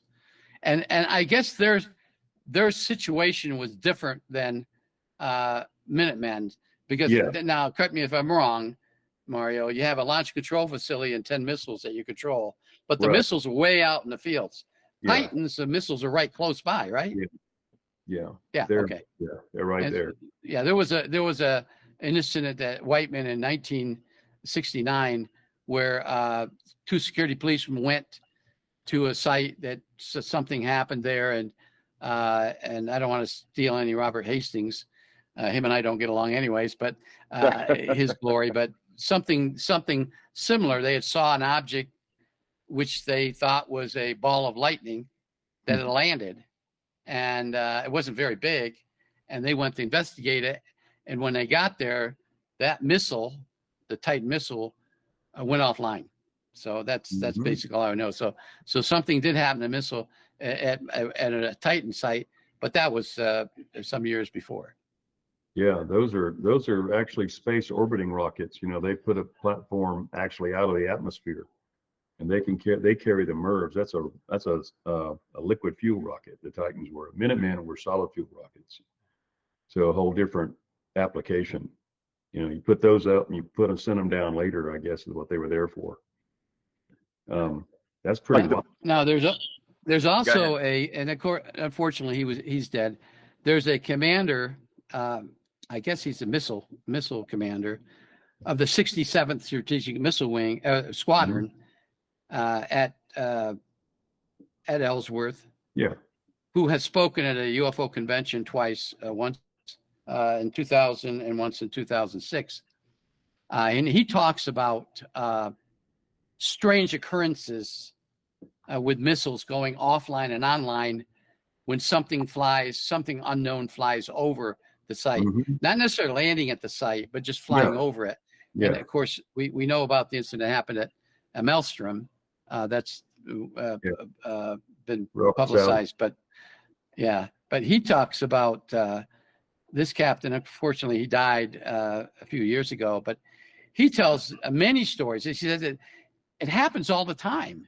It does. He says something flies over, and the missile 2 or 3, or they'll get a trip code. He called it. Something trips on the electrical circuits inside that missile site, and then they would have to reset it and go through routines. But if they couldn't, then they would notify the security police to send them out to the field to check on it. A lot of times, there's a soft support building that's down and underground. That's part of your patrol, or not just patrol, but your strike in case there's something there that shouldn't be. But it's an underground diesel system that provides air conditioning and humidity, to that rocket, and it powers the site. If all commercial power was taken down, this thing kicks on, and I don't know how long that diesel engine could run. But I suspect they probably had a great deal of diesel in the ground in tanks to power those for however long necessary. But they've found plenty of times where they had activated those diesel engines. It was just running like it had no commercial power whatsoever. The switch was flipped, and it was no longer being supplied commercially. It was running on its own power on these diesel motors were running. And the other thing too, everybody talks about they go off, they get switched off, like Robert Salas talks about. Well, sometimes they don't get switched off. They go into a countdown mode where they start counting down, and of course I never saw that because I'm 60 feet above ground being told to go out there and to do a maneuver where you open the gates, drive in real quick when you got your partner with you, 2-man lone, no lone zone, 2 people all the time. Drive onto the blast door itself, put your vehicle in neutral, turn it off, and jump off the site and form a 1-mile entry control point down the road somewhere. Because what they're hoping, if the damn thing launches, it won't go nuclear, but they're hoping that the blast door leaves out from under the truck and the truck rolls down in on top of the missile itself before it launches, and in turn messes up the gyro and it just goes off and crashes somewhere instead of flying. Yeah. So that was the was that classified? What used to be? Wasn't it used to be that the fact that you put your another security? My cousin actually was at Ellsworth Air Force Base and worked in the missile field, and he said that he told me about that tactic of putting your truck on top, put it in neutral, get out of it. He said, but that's classified. Don't tell anybody that. I just wonder if it was classified. Yeah. Hey, Rick. No, I was never told that, and it wasn't in any procedure. You had a book about that thick, all full of wax paper. It was about 6 inches wide and 10 inches long, and that's what you flipped, to get to the procedures you were supposed to perform when you got to that missile site. Like a sit 4, you flip. Okay, there's sit 4. You read it before you get there. You know what you're going to do. Yeah. Sit 6 is different. Yeah. LF check is all different. Everything has a procedure, a standard that you go by. Hey, Rick, I have to ask a question. Just because my brother-in-law designed the guidance systems for the MX missiles back in the day when he was working for TRW, have we ever had any issues with MX missiles and the phenomena? I have no idea. MXs were at Wyoming, right? F.E. Warren? I think so. Mario? Yeah, MX are the ones where it was a missile, but it would go up into the upper atmosphere and it would spread apart and launch 12 independent warheads that would then come down to multiple locations. MIRVs, yeah. I don't know. I haven't heard anything about them. I haven't either. I thought I'd just bring that up just because we're talking about all the missiles. MX came later. I think they came in the early 80s. 85. 85. Okay, yeah, that changed everything. I guess they were worried about getting them out of the ground because they were all so targeted. Whoever did the first strike capability could take out half of your weapons, evidently. We both had so many. I don't know. Wasn't the MX in train cars? I thought so too. In trains? I thought they were in trains. Launched out of the top of train cars. Yeah. They actually had some sites. Yeah. Oh, did they? Okay, there are actually sites below ground. Yeah. I don't know. Got a picture of one. I just wanted to say that Lee has a question he wanted to ask Mario, if that's okay. We'll get there in 1 second. Just finishing up just one little piece. These are the MX. Oh, yeah. Or the MIRVs. Okay. Yeah. So they had them both underground and above ground. And does Lee have his hand raised? No, he does not. No, he doesn't, but he was asking me. He wants to ask Mario a question. And if anyone in the back wants to put their hand up, I'm more than happy to go ahead and call on people as well. Hey, Lee, you don't have your hand up. Well, I was actually angling for Mike to ask the question. You'll ask it better than me, Lee. Go ahead. Mario, when you began to explain in your 5-minute introduction to us about your experience, you explained that you felt inside the vehicle lifting, and you also experienced something that, and I don't want to put words in your mouth, but you described it as kind of like a asthmatic situation. Is that correct? Is that accurate? Asthmatic? Like you had trouble breathing, Mario. Yeah, very much. Yeah, it's just the pressure was so great exerted upon my chest that it was hard to exert. It was hard to exert energy outward. I was being pushed inward and upward. I felt as if I was being pulled up with all those clothes I had on, no seatbelt on. Of course, that was off of me because I'd gotten out the window and sat back down. But it just felt as if I was being lifted from my seat up into the back window of the vehicle. And the pressure was just so great that I had to ask for relief. And I was relieved all of a sudden Right. When I flashed that light and slid back down on that seat, I could breathe again. And I did tell Michael Johnson, I said, it's going to be okay now. And that's what, and he never said anything back, but I looked right at him and that bathed in that light. And I said, it's going to be okay now. Was that about the time that the other object appeared in front of the windscreen and started moving around? I sat back in the seat and all of a sudden there it was. And it was just shooting from left to right, up and down, right to left. And it was in front of the vehicle, not right above the windshield, maybe out in front of where the hood would be and the grill. But it was probably, I'd say 5 to 6 foot in diameter. And I really didn't have words or even a way in which to describe it. I've tried to draw it, but I still can't quite get it. Was it glowing? Was it putting off any kind of beams of lights? Anything? It was just a sphere that was darting around, kind of like a Tic Tac would be, erratically. A Tic Tac would, of course, be a different shape, but this. Yeah, but what I mean is, it's and the lines that it's were darting on it back and forth, up and around and stuff. Yeah. Yeah. It just had complete control of its movement in any way, 45, 90, 180, whatever. It just had complete control over its movements. You know what I'm hearing, though? I'm hearing straight diagonal lines and stuff. I'm not hearing curves or other kinds of stuff. It could do that, too. It could, yeah. Do that, yeah. I mean, I'm just trying to tell you, what I was seeing for just a few seconds before all of a sudden it was, and I don't know which way it went. It just shot in that direction over the top of the cab, and just, I guess. So when you witnessed this, was this about the time that you could start breathing easier? I was breathing easier at that point, yes.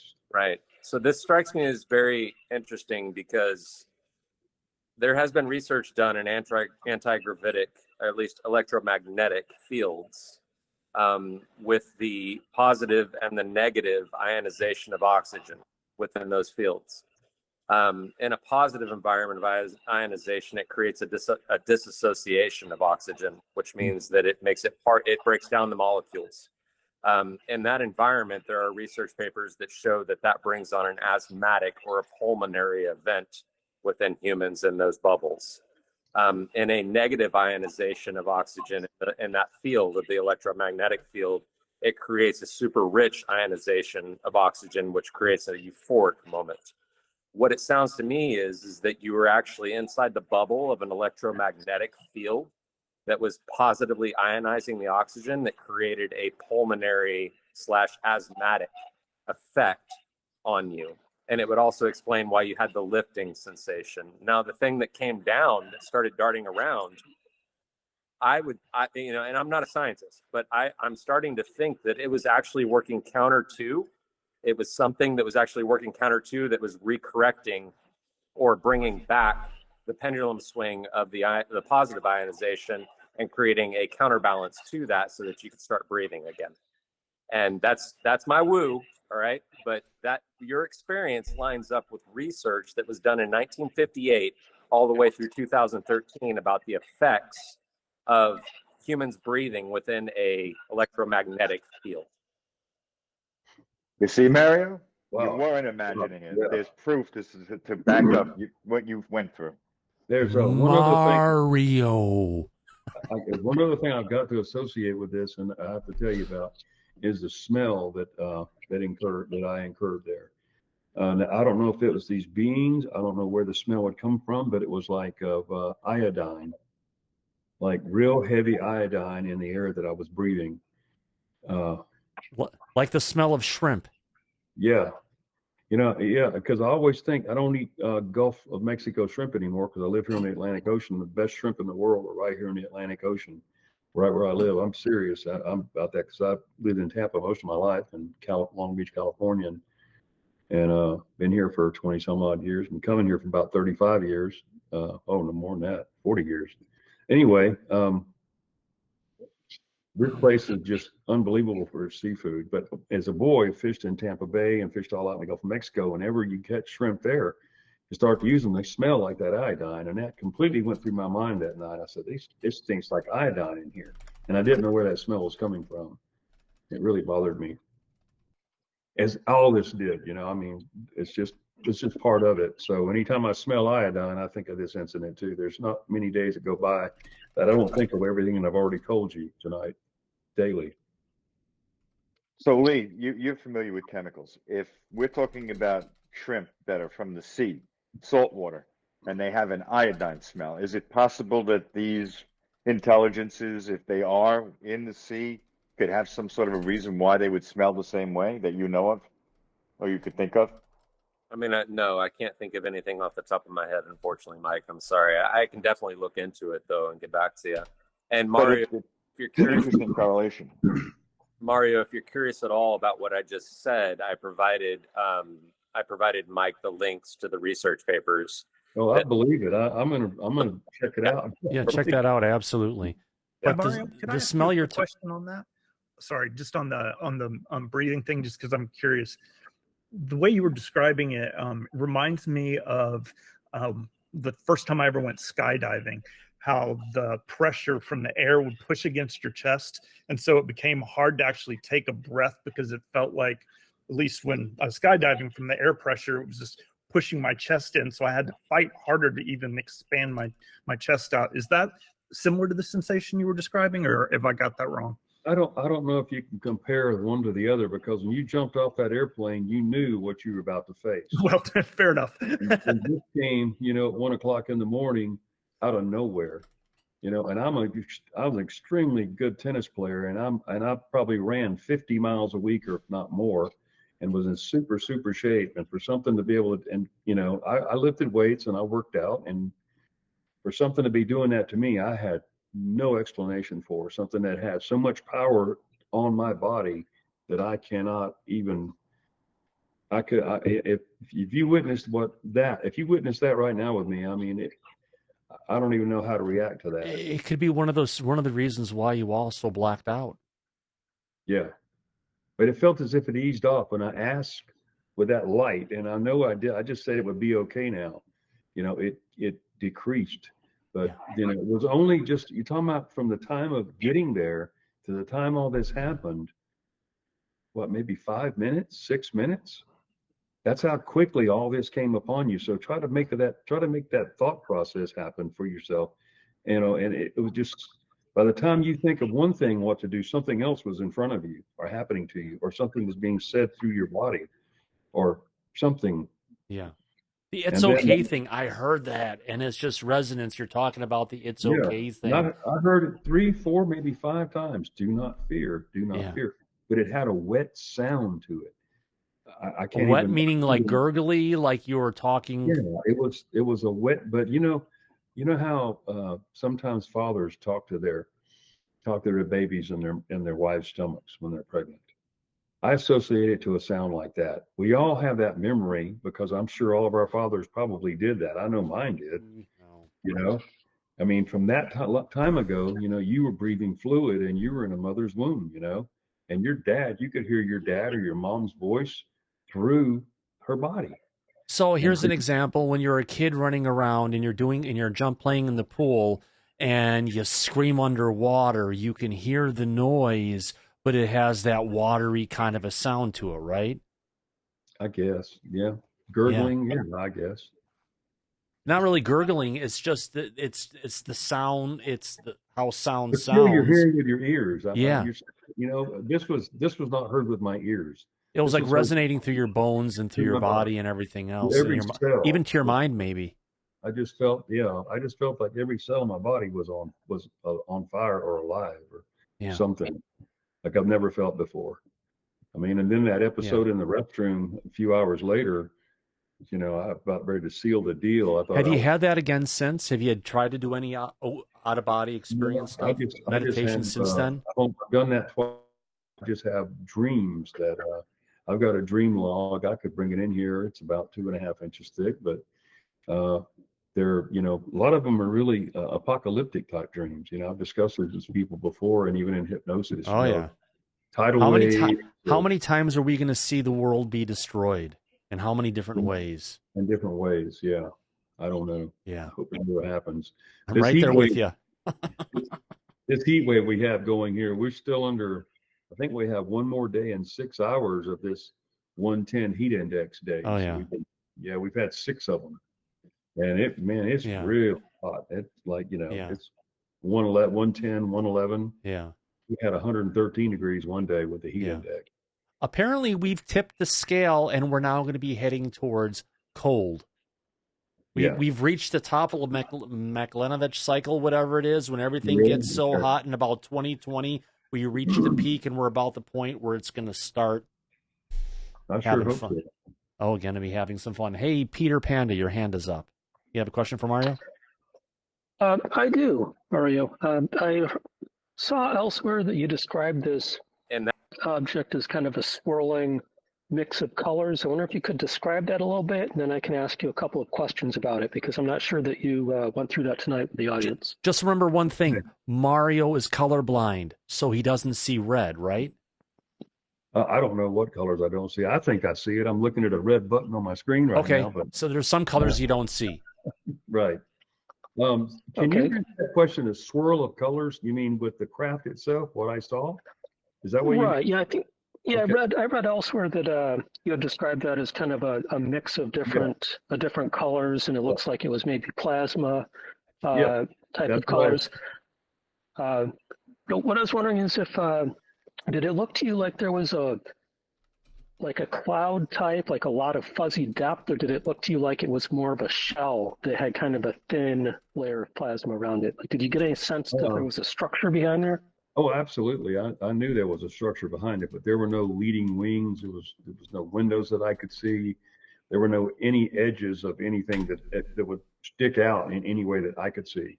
But I could see it. It formed such a perfect sphere that there were smooth spots on it, and then there were spots that looked like a ball of plasma that you might see. You've seen pictures of the sun before, right? I mean, under filter, of course. Pictures of the sun. Yes. And that kind of thing. Well, that's what this appeared like, only it was white, light blue, had some red in it toward the center of the circumference around it, had some white moving around in it, but it was all the same. The best way I know to describe it. And the plasma wasn't shooting out like 50 feet. It was like real close to the sphere. It just formed a perfect ball, and it just seemed like it was a little, like small sparks in the billions just around this thing. It was just like it was on fire, but yet enclosed, I guess. Nothing. Fantastic. Yeah. Did it look? Did you notice any part, maybe the top or the bottom, if that was any brighter, or maybe if that was any redder or bluer on the top versus the bottom at all? Well, of course, the top I couldn't see the size of this thing, but the bottom I did. Now, it was only sitting off the ground about 10 feet, 8 to 10 feet directly on top of that blast door. I couldn't see if there's anything brighter underneath it. It all looked absolutely the same all the way around. And this entire craft was wider. I mean, was wider than the site is and longer than the site is. As I said, if I'd have got out of the vehicle, walked around the vehicle and walked up halfway up that road, which I was 60 feet from the gate or thereabouts, at about the 30-foot mark, I'd have been standing under the leading edge, one of the edges of it, of the circumference. Yeah. So I could feel what was coming off of it in the proximity that we were in. I'm surprised that I never saw that truck again, because they never sent me back to November Control. I immediately went to the alternate command post with the flight chief and the assistant flight chief working Kilo Control, which that was the alternate command post if the main base was knocked out. It went wing security control. This is an example of what they had seen from the USS Kearsarge. Something along those lines. There you go. Okay. And then this is another one that's a picture of what they saw, or a mock-up of what they saw from the USS Ronald Reagan in the past. Yes, sir. That's what it looked like. Okay. Now there was white on it also, and that whole surface was stirring. It wasn't just still. It was stirring and changing with, like, energy patterns were changing in it. That's like plasma. Yeah, like plasma. What do you think that is, anybody? I mean, do you think that's plasma? Yeah, let's sure say. Or it's a plasma, if you want to call it, sphere around something potentially on the inside, because there's been plasma balls like that have been, if you want to call it, seen coming out of the ocean by Hawaii. And as they're Yeah. coming out, they can actually see a saucer inside of there, and then it would go up along a cliff and just shoot off. Wow. My father was a merchant seaman, and he sailed for 24 years of his life before his accident in 73. But he had told me a few times where he was on ships, and of course they had 29 to 39 men on board these vessels he was on, and they'd see craft under the sea at night. Yep. And they were just hauling, I mean, something that was moving 100 mile an hour is what he would say. Of course, he didn't know. Yeah. But saw that several times. I do have two uncles that were on or two of my father's cousins. They weren't my uncles, but I used to call them uncle. That my dad served on the Marine Suffolk Queen that sank in 1963 in dry Tortugas and under mysterious conditions, 425-foot freighter. My dad had just gotten off of that ship in Port Arthur, Texas, and she sailed 2 or 3 days later, and she sank with his two cousins on board, or he would have been on there too. But he went he went to work for Texaco. Yeah, that was in Charles Berlitz's book, Bermuda Triangle, a picture of it. Yeah, there's a lot of things that happen in the ocean, even in the logbook from Christopher Columbus when he was going and crossing the ocean back in the time. He saw something. They saw similar kind of things going into and coming out of the water. Sure did. If I could sneak in one more question on you there. Did you notice? Did it look like there was any kind of a halo around this object, or did it look very tight to that sphere? Like, did it look like maybe there was a gaseous kind of atmosphere type look around it, or did it just look like it was like a basketball that was glowing? Well, I've used that word gaseous several times and not knowing a good description of it. But to me, that picture right there looks gaseous, and you could say that it is, but it didn't exude anything around it like an alternate halo or anything. Now, it lit up that missile site, I'm going to tell you. And of course, the light that infiltrated that vehicle was bright white, bluish silver light. I don't know how else to describe that. It wasn't red light like what you see right there. But when I looked at that, that's what I saw, that color. But what we were illuminated under was different. And did that change color at all when it got brighter? Excuse me? Did that change color at all when that got brighter? Or did it look like the color stayed pretty consistent? It stayed pretty much consistent, that the object did, for when I looked at it. And then it was very short-lived, when I looked at it as compared to when I was out and it was gone. What I was going to say is, thanks. It sounds to me real quick like the color you're describing, Mario, is a modern day LED, a neon LED, like the new flashlights are today. Yeah. It wasn't reddish. It was more of the bluish white, like you said. Yeah. Right? But so that's all I wanted to clarify. Go ahead, Peter. Yeah. It was so strong, though, that it felt as if it was piercing me and Michael Johnson.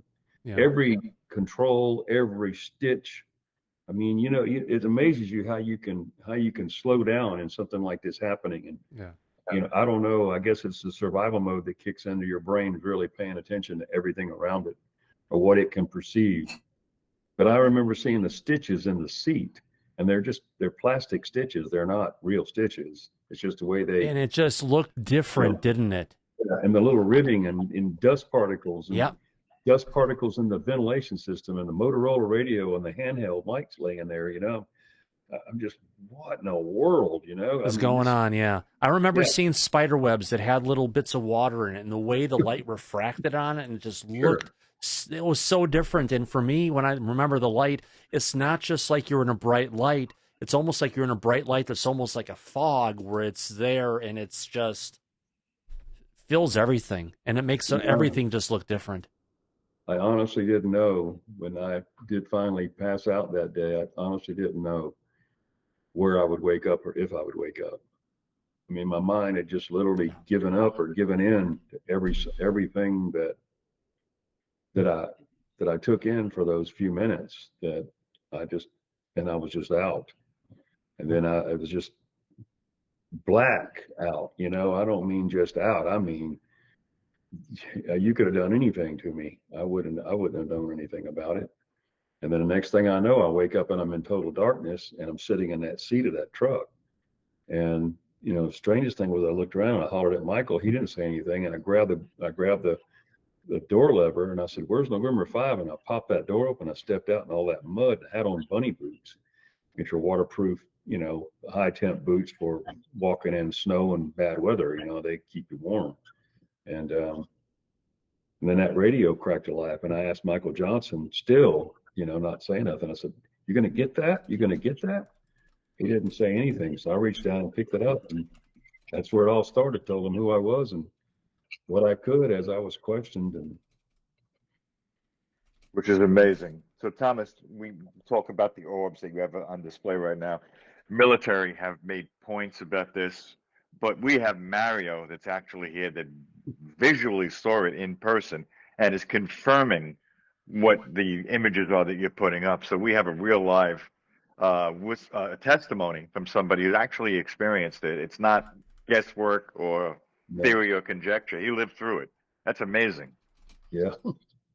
It really is, Mario. It's unbelievable. No way. You know, I walk out to my truck on my day shifts. I get up at 4 o'clock in the morning, and I'm on a new shift. These 12-hour shifts rotating here. I work for a company called Georgia Pacific, and I walk outside at 4 in the morning and leave for work, and you know, I stand there for probably 5 or 6 minutes just looking in the sky, because if they're back, I know. I know. I can feel it for some reason. But I haven't seen it, but I always look for that. And if that craft were to show up, I don't know what I would really do. Because I've pondered the question many times, what would have happened had I had the gonads to walk out of that vehicle and leave my weapon, walk on that fence line and get up underneath that? What would have happened? Would it have killed me? Would it have taken me with them? Or, you know, who knows? Well, I can tell you this, Mario. What? Rick, I can tell you this to answer your question, sort of. Rick himself personally had an instance similar to yours where he was armed. He had a sidearm 45, and he encountered a creature in a mine that he was exploring with his partners. And he decided discretion was the better part of valor. He could have opened fire, raised his weapon, and engaged. But he decided that it would better to be just to go the opposite direction and leave it. Right, Rick? When you had a similar occurrence, That's right. you had Yeah. a decision to make? Yeah. Yeah, we with 2 OSI agents and a security policeman. The security policeman had an M16. We had our OSI 45s. They were specialized 45s or OSI, and this is out in Nevada. And we walked up the mine shaft, and we saw something there, big, huge entity that we felt that discretion was the better part of valor. Not much scares me, because I'd never been in Vietnam or anything, but I was a combat controller, and we were trained pretty rough. And we decided amongst us that we'd turn around and go back and report it, and eventually this was on Nevada test site. I mean, Nellis Test and Training Range, and we had a Delta Force Commandos trained there. Yeah. So Delta Force trained there, and they went in. I didn't have anything to do with it after that. They also train in Albuquerque too. Yeah, they sure do, at Kirtland Air Force Base. Yep. Yeah, I've been out in CTF there. That was with Sandia though, and we had Delta Force people out there, and got a whole bunch of different crews from different places, you know, different teams from Los Alamos, Rocky Flats, Oak Ridge, Savannah River Plant, Neutron Devices, Hanford. We had everybody out there. They'd send their best TAC teams out there. We go through secure. Well, it's called a EST team, and just 1, 2, 3, and 4 SRT school. And you go through up to protection of the president even. So it was really, really great training. You train on aircraft fuselages, buses, trains, you know, firehouses. It was a lot of fun. Good time. Well, Mario, I remember. That's where my brother worked. My brother worked there. Wow. Central Training Academy, it was called, out of Kirtland. And he's retired now, but my brother worked there. He worked in safeguard security. He transported the nukes, and then he was a teacher, an instructor out there at the Central Training Academy. Yeah. So He was retired some years ago, but he was with the SST team that did safe security transport then. yep. Yeah. That's awesome. Safe security transports. Yeah. Yeah. Hey, Rick, have you ever seen a UFO? Randy International's asking. You know, I never, I've seen some strange things in the sky, but I wouldn't classify, well, they were UFOs, unidentified flying objects, but I didn't think at the time they were extraterrestrial. The only time that I can ever remember thinking, this was years ago when my brother was a UFO nut. He read all the UFO magazines. We were on vacation up in the Adirondacks of New York. My dad, of course, was military, and we were at a place called Wanakina and lake, and we were camping there. And my brother and I, and he was older than I am, we walked along the shoreline, and it was at night. And we were going to catch some bait for crawdads. They call them. We used them as fish bait. Anyways, we had some buckets in the water to catch them. And my brother stopped me. He said, look at that thing up in the air. And we looked up, and I was probably 12 years old at the time. And there was an object, a bright object that was doing figure eights. It looked like, to me, like it was doing figure eights in the sky. And my brother said, that's an alien spacecraft. And I just, I didn't pay attention. I thought, okay, yeah.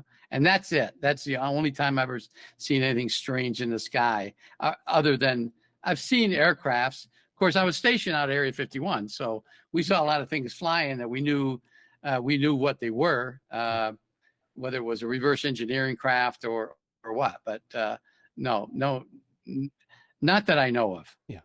If I could really quick, I just want to remind everybody, if you're having a good time, we're 2 hours into the broadcast already. Holy cow. Do us a favor. Give us a thumbs up. And if you're not having a good time, well, then give us a thumbs down. We'll take one or the other. Hopefully you give us a thumbs up. And more importantly, if you haven't subscribed yet, please hit that button. Would love to have you as a regular here on Disclosure Tonight. We do everything we can to bring the latest disclosure on a nightly basis. Appreciate that. Sorry for that interruption, guys.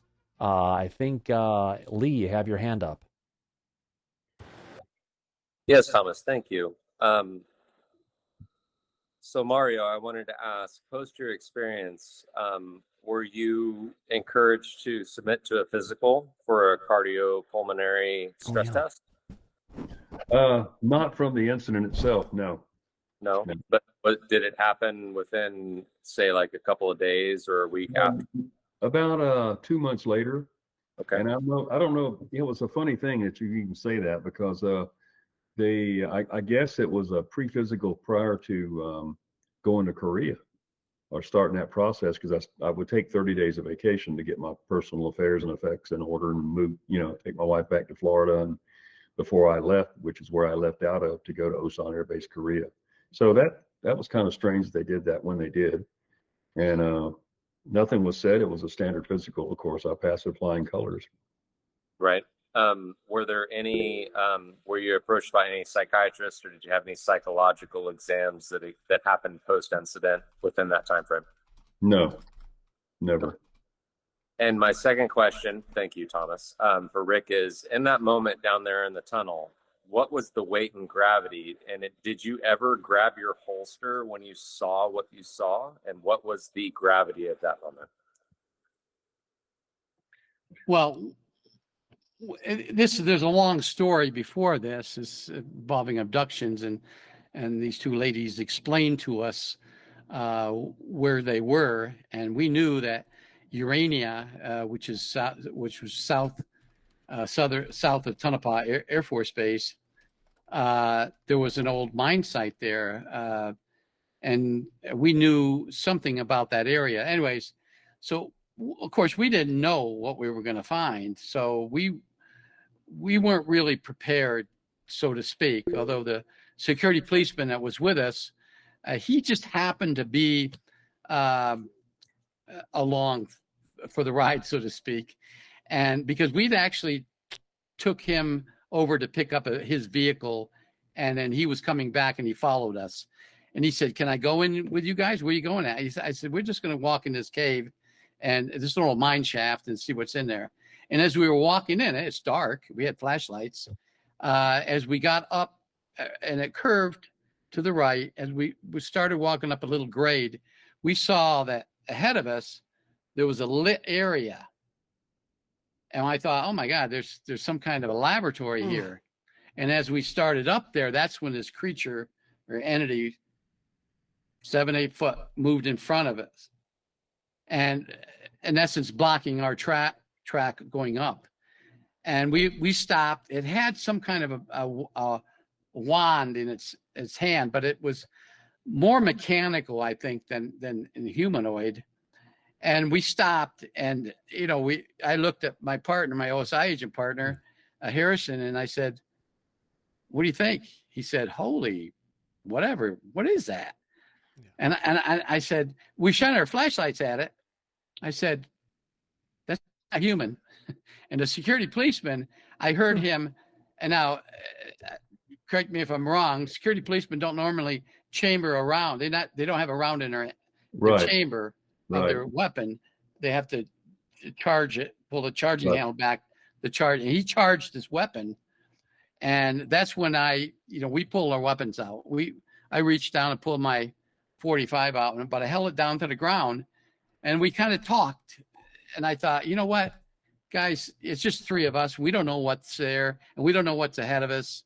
So let's just turn around and go back and report it. And that's what we did. So, pucker factor was pretty high on all of us, but everybody, we were professionals, and we thought, well, we could have walked forward. I don't know what would have happened, but we didn't. We decided just to go back, and we reported it, and we let somebody else handle it from that point. Thank you, Rick. Thank you, Mario. Yeah. You're welcome. Yeah. Peter. I did have a sighting I'd like to tell you about, though, when I was 5 years old, maybe Take 6, it. Yeah, let's hear it. if I can. This was the first sighting ever in my life, of course. And we lived in Port Arthur, Texas on Thomas Boulevard. And I've been back there since, when I worked for a Norwegian shipping company, to Port Arthur, Texas. And went right by my old address and saw my old elementary school where I started school. And this one particular morning, my mother, she was taking me to school. My sister's 2 years younger than I am. Pretty sure I was 6, but I was in kindergarten, maybe in the first grade. So I went to D. Queen Elementary, and we went up to the road it was on, through the 2 or 3 blocks away from my house, turned to the right, and it was about 3 blocks upward, and the school was directly out in front of us. And the school was one building, and it went from kindergarten or first grade to 12th grade. And the street directly in front of it was blocked off for a playground, which is a real playground with monkey bars and chin-up bars and all the things we have for playgrounds, And I don't know how many students were in the school, but back then we didn't have air conditioning either, and all the windows were always up in the summertime.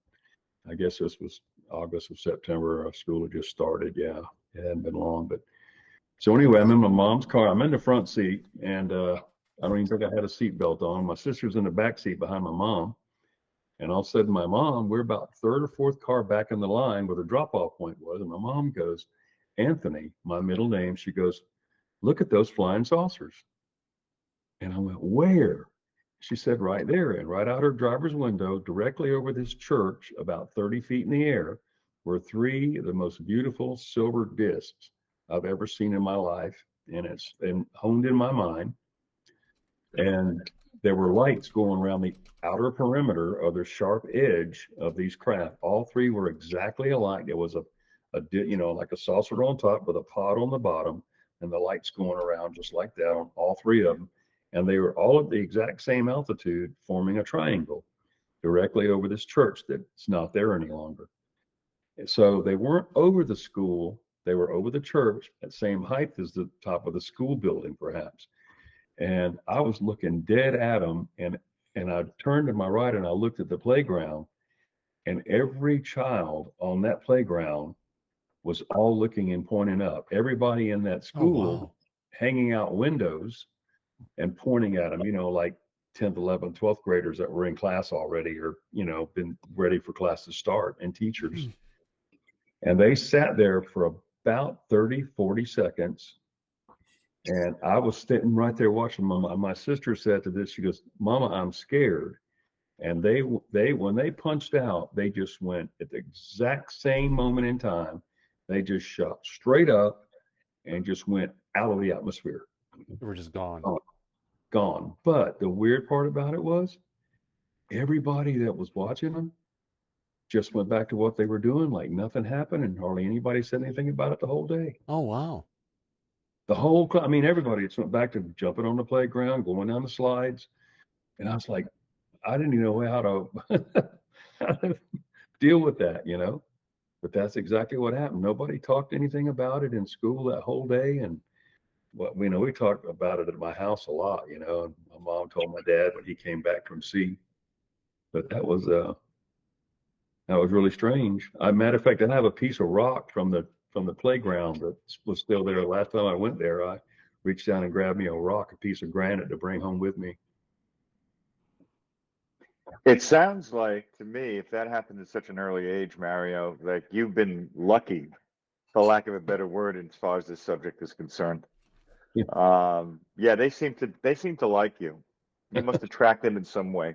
Well, that thing that he saw when he was 5 could have set him up for when you were in the military. You never know. That's what it sounds like. They don't need things implanted in us to find us. It's all about consciousness. If you ever go to work for the U.S. Department of Energy, you know that a DOD clearance is not the same. So we have to go through OPM, Office of Personnel Management, to obtain a Q clearance to work on a DOE facility. And I was a contractor. I didn't work directly for DOE. I guess I did, but as a contractor. Yeah. Same with Elizondo. He worked for DOE as a contractor. Excuse me? Lou Elizondo also worked in the last couple of years as a contractor for DOE. Yes, he did. But what I wanted to say is that their clearance is a Q clearance is a lot harder, it seems, to obtain, especially if you're going to be in a response or a PRP program, personal reliability program. Rick's got his badge right there, AFOSI, excellent. Nice. Nice. Wish I still had mine. But anyway,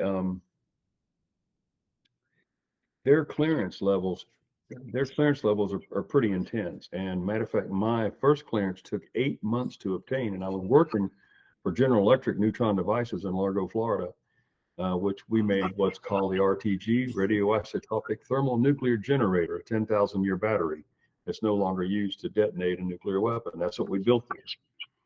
And that was for GE. So anyhow, during my questioning, when I would go up to the area office, they always asked me questions back from the Air Force. And I had many addresses, of course, because, being in the Air Force, you move quite a bit. I know I did. And with my father being a merchant seaman, we moved from port city to port city quite a bit. And they go back all the way to your third grade teachers if they can. It's really an intense clearance, but they always ask me right up to the incident at Ellsworth in '77. They never would ask me directly. They knew that something was there, but they never asked me, and I never told them.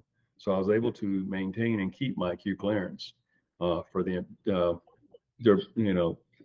duration that I worked for them, which I got laid off in '96 from Oak Ridge, Tennessee. But I've been Los Alamos, Sandia, a few other sites. Yeah, I remember when we were talking, Mario, you mentioned that you were specifically at Los Alamos. You were an assigned security officer for a scientist, right? At S2? At the S4 complex, and it was a nuclear research facility.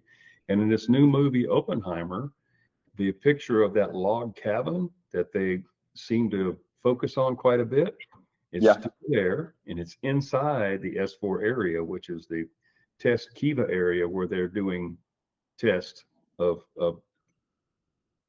fissile materials, let's put it that way, inside the mountain now, that kind of thing. But it was pretty intense. It was really a cool thing. I saw a burst one morning, and we planned for like 4 hours for it, and of course the evacuation zone was 2 miles, and I was in the control room with this scientist, and I was kind of assigned to him for a couple of days. And it was kind of funny because at one point I was in his office and I was just sitting there, and talking to him, and he was busy. I didn't want to bother him. But I looked up on this shelf, because they always have like really cool rocks and stuff like that. Scientists are scientists, man. They're curious about everything, and I admire that in them. And I see this device sticking out of this shoebox. And I looked, and I had to say something. I said, "Hey, is that an RTG up there?" And he says, "Oh yeah, yeah." He says, he just waved. He says, "There's a few of them up there." I go, "Wait a minute, that's what we build. That's what we build it where I'm from at General Electric, neutron devices. Yeah, we don't use those much anymore." And I said, "Can I pick it up?" He says, "Yeah." So I picked it up, and of course it's still warm. It'll stay warm for, I think he said 10,000 years. And yeah, so that was a 10,000 year battery, so we're messing with cobalt for LiPo batteries and stuff right now. So, but of course that was powered by plutonium also. So I guess we can't have those yet. No. But anyway, it did a burst that day of americenium. I think that's element 95, I believe. And the room temperature went from somewhere like 68 degrees to over 700 degrees in like 1/10,000th of a second when it was burst. Wow. Yeah, it was pretty intense. And he said, if you're ever anywhere other than in his control room, he says, you're gone. If you ever see this flash anywhere else but in here. And it made sense to me. Yeah. Wow. It's like Tim Burchett was talking about being turned into a charcoal briquette if you're outside that control room. Pretty much, right? Yeah. Yeah, it happened so fast I couldn't. I said, we did all that for just this little flash right here. He said, that's it. That's the whole test. So was that primarily what he was working on that you remember when you were assigned to him? Oh yeah. Well, he was doing many different things. That was just a burst of an element, or of a combination of elements to see the reactivity of it in a small amount to see the yield, I guess. That's pretty much what they do over there. Yeah. Well, Rick I picked up all kind of pottery shards and all kind of really cool things. I found a part of a hatchet, found a metate, which is women use to grind stone with on rock, and I found it in an old river arroyo, that was all just rock left there. I just looked between the cracks and you'd find things. And I got in an armored personnel carrier. This one morning I had a bag of this stuff with me, and I was carrying it around for like a whole day, and I was going to take it home with me. I thought this was so cool because I lived in Tampa. I was out there kind of like TDY, that's what we did. But that's what Rick did at Ellsworth when he was there when you had the incident. Everybody in there, everybody goes TDY once in a while. So, but with DOE, it's a little bit different though as a contractor. But anyway, so I get in an armored personnel carrier to go pick up some other guys because we had some problems out there. That's why we were all there. And go down to this one area in the middle of Los Alamos. And I'm sitting there, and between the seats, of a Cadillac Gauge APC that we had in the missile field in the Air Force, we were getting them just as I departed there. I have a Geiger counter. I flipped it on, and the daggone thing took off. Radiation. I go, where's this coming from? So I pulled a little hand wand off, and I scanned over everything over me and everything. I thought, wow, where is this stuff? And sure enough, I scanned over that bag, and that thing just pegged over, and I went, holy crap. No wonder nobody takes this stuff. It's all radiated, it's all contaminated. So hell yeah. I got rid of it. But anyway, so I did that, but where the vehicle was, the Geiger counter wouldn't stop. It was having a low reading, and I thought, what the hell's this? Where's it? It's coming from under my feet. So I'm in a metal armored personnel carrier with wheels on it. So I get out of the vehicle, and I just pick up the handheld Geiger counter because every vehicle's got one, and I just take the one and scan underneath me, and all around me the thing's going off. And as a guy comes out that I'm going to give a ride to, I was waiting for like 3 people. He said, yeah, man, there used to be a production building right here. I said, what? So they just paid the daggone, they asphalted it over and built a hotel right there. Is that really? And he goes, pretty much. And I go, oh my God. U.S. military at its best. Don't save it, pave it. Just cover it up, man. Oh my gosh. I threw away all my stuff, I was like, dang, because I had some really nice pieces, man. I mean, big pieces of pottery and stuff, Yeah. Quick question for you, Mario, and for Rick. You guys Yeah. see these things as a threat or to be determined? You want to go first, Rick? Well, I've been dealing with these for many years during my U.S. intelligence career, and I've seen people harmed by them.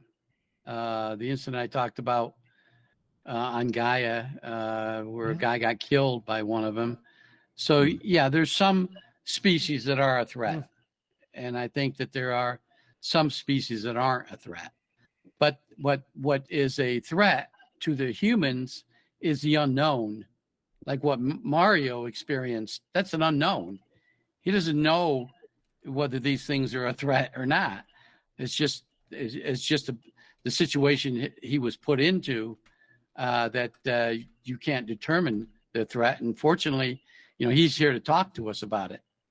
And so that's the way I'd answer that question. It's a good answer, Rick. I like that. Any And thoughts from you, Mario? before you answer, Mario, I want to add something to what Rick said. Up until tonight, until you had the opportunity to talk to Rick and learn exactly what they did not tell you, what was really going on at Ellsworth when you were there, including with your incident and the other incidents that were occurring there. Now that you're aware of that, what are your thoughts as far as how the Air Force was dealing with the incidents that were going on at Ellsworth and how they dealt with you and your overall experience? Just now you can add to it because you have more information now Yeah. to be able to look at it from a different point of view than you did originally. What Yeah. are your thoughts on that? Well, I think it was more than what they could either explain or even care to try and explain to higher headquarters. Even with the actions of sites going offline or countdowns that would just start erroneously, I just think that they really didn't know how to deal with it. And they didn't want to put it in the paper. I mean, I was told under no circumstances that I did talk any type of media people, personnel, whatever, whoever I saw. And I know that even the people from the Esquire were combing the area because some of these stories got out in certain ways by other people, not by me but other people, picked up the phone and called Esquire, is that what it's called? Or Yeah. what is it in New York? What is that one magazine? The Inquirer. Inquirer. That's what I say. Inquirer. But I don't really honestly believe they knew how to deal with it, even though they had been dealing with it since 47 or if not before. They didn't really know it. And when it happened to them, they didn't know exactly what to do. So if it's an enlisted person, like I told Robert Salas this, I said, you guys are treated a whole hell of a lot different than I was treated. Because all I was told basically that, you just saw something that you thought you saw and what have you, and you'll never speak about even what you think you saw, period. You sign this and don't talk about it. And further, that I was felt to believe that there was going to be some type of punishment, Article 15 wise, because I didn't perform a sit for on an affected site. That's the way I was made to feel that day. Well, that was going to be later for the investigation, which never came to pass. He never called me in there for that. The next time he saw me is when I had orders in my hand going to Osan Air Base remote, and it even said in a paragraph line down below it, that it could be a 2-year tour to take a spouse, if requested. So I went and requested. Nope, I was going by myself, period. And that's the way that ended. And it ended a lot, everything changed from that point. Like I said, I went to the command post. That's where they sent me. I never went back to November Control. Didn't see my friends that I've been with all that time. I don't know how they were briefed or debriefed. I don't know what was said to Michael Johnson, and I don't know his whereabouts today. And I'd like to find out. And I'm sad to say I'm sure that a lot of people that were there that day are no longer alive. Probably my flight chief and assistant flight chief, but I'd like to know that. I've been looking for them too. Arrow has every single person's name that was any part of this that day. Well, speaking of Arrow, let me ask you this, Mario, and it's the same context. When you testified back in March, you only had the knowledge of the experience that you went through on November 16th in 77. Now, after discussing it with Rick and him going into the other instances, especially at the same time that you had the one at the November 5 site, it was one simultaneously occurring at the Lima 9 site. Yeah. And you now know this. I also happen to know that after you heard Sean Kirkpatrick make his statement that as far as Arrow is concerned, there's nothing to connect these craft with nuclear missile bases. And I know you were pissed because you were then challenging him and telling him in a public statement that you will debate him and challenge him on it any time. But that was only when you knew your experience. Now that you know about more of what was going on there at the same time, what's your opinion about Arrow's position on this now? Well, What do you think? I'll just say it like this. In February, I was asked to go out to LA, and I filmed a documentary there where many people that are in this field were filmed. And I won't say their names right now, but and I don't know if I should, but by a producer that's a pretty well-known status, and it's supposed to come out after the first of the year. And I guess what I'm trying to say is I feel as if people want this information, but yet they won't relay what really happened. And I think Arrow's the same way. They talk to me, I talk to them. They have my entire record out there. And then for that man to sit there and say that after all I've been through, and I mean, his story never changes. Now, all this just adds to it. I just correlate all this into the rest of it. I mean, it's really unbelievable. It really is that craft was at Lima 9 or maybe another craft like it, or with the same, maybe they were a team. I don't know. But, that thing came to me from the east, and it would be to the west of Lima 9. So that made sense. The time frame makes sense. And from what he said, with all the reports, so he took Salas's report and threw that in the trash can, and other commanding officers, David Shinley, for instance, and a few others, he threw all that in the trash can, and mine as well. But they don't know how to deal with an abduction, let alone just to say that, okay, these vehicles exist and we may have some biological material. They're not saying beings or robots, or they're just saying biological material. They can't even think yet to deal with abduction possibilities. They just can't think that way yet. And, can the public think about it? Probably better than the government can. I don't know what the big deal is, because they're hiding this technology and they're gaining from it. They'll get it out and work on it every few years. Take it as far as they can go. When they can't solve it, they just put it back in a safe somewhere or a vault for another 5 or 10 years until smarter, brighter, more open-minded people get a hold of it. And they will finally crack the code. But this technology, you guys have to understand, these beings are not 10 years ahead of us or 500 years ahead of us. They're millions of years ahead of us. This technology is millions of years ahead of us. As I explained to Lou Elizondo, and he said exactly, we're barely able to handle nuclear reactions on this planet. We're trying to figure out fusion. We're dealing with a civilization that has mastered the power of a singularity or a black hole or beyond. Right. That's how advanced they are. Yeah. I'll tell you.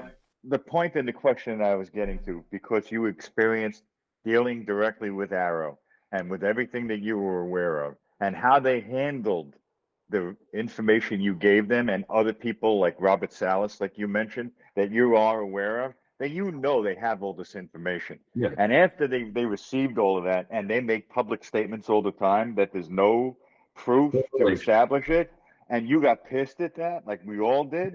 Yeah. Do you feel that Arrow and that organization is trying to bring disclosure and the truth to the public, or are they trying to cover it up? My description exactly was this. I said it's Project Blue Book again, just with better haircuts. That's all.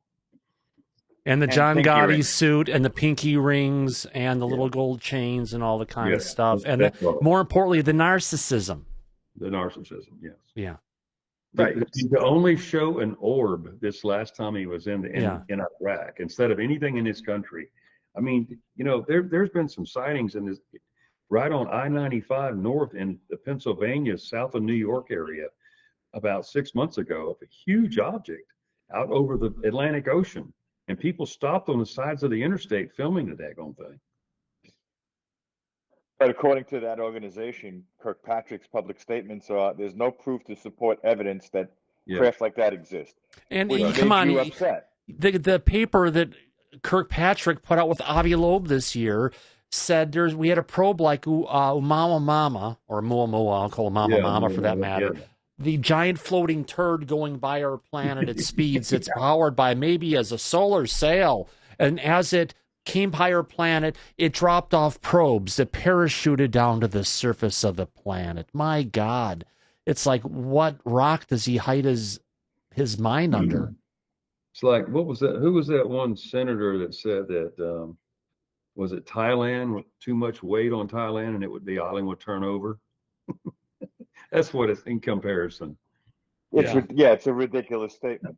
Guam. He said Guam. He said Guam. You got it? Okay. Guam would turn over. Yeah. It'll flip.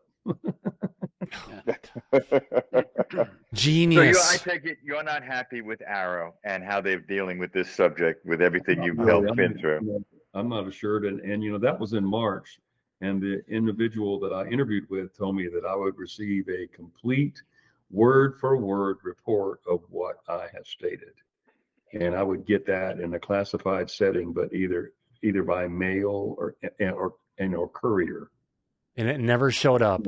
Just never showed up. I've never called. They're a man of their word. Hey, Rick, how do you like Arrow? What are your thoughts? We never asked that one to you. Well, it's just a disinformation arm of the government, and you could take Kirkpatrick out to Area 51, out to S2, put him in an elevator, send him down to S4, and show him the Cardinals 1, 2, and 3 that we have out there, and he still wouldn't believe it. So he has his own agenda, which is to deceive the American people. Oh, nice. I need attention, Dad. That's my belief. It's a good belief, Rick, and I agree with it because the evidence supports it. His actions support your statement on that. You're 100% right, and Mario feels the same way because it's not fair, it's not right, and they're not acknowledging that. So it is a cover-up, and that's why a lot of people that would testify don't want to appear before Arrow.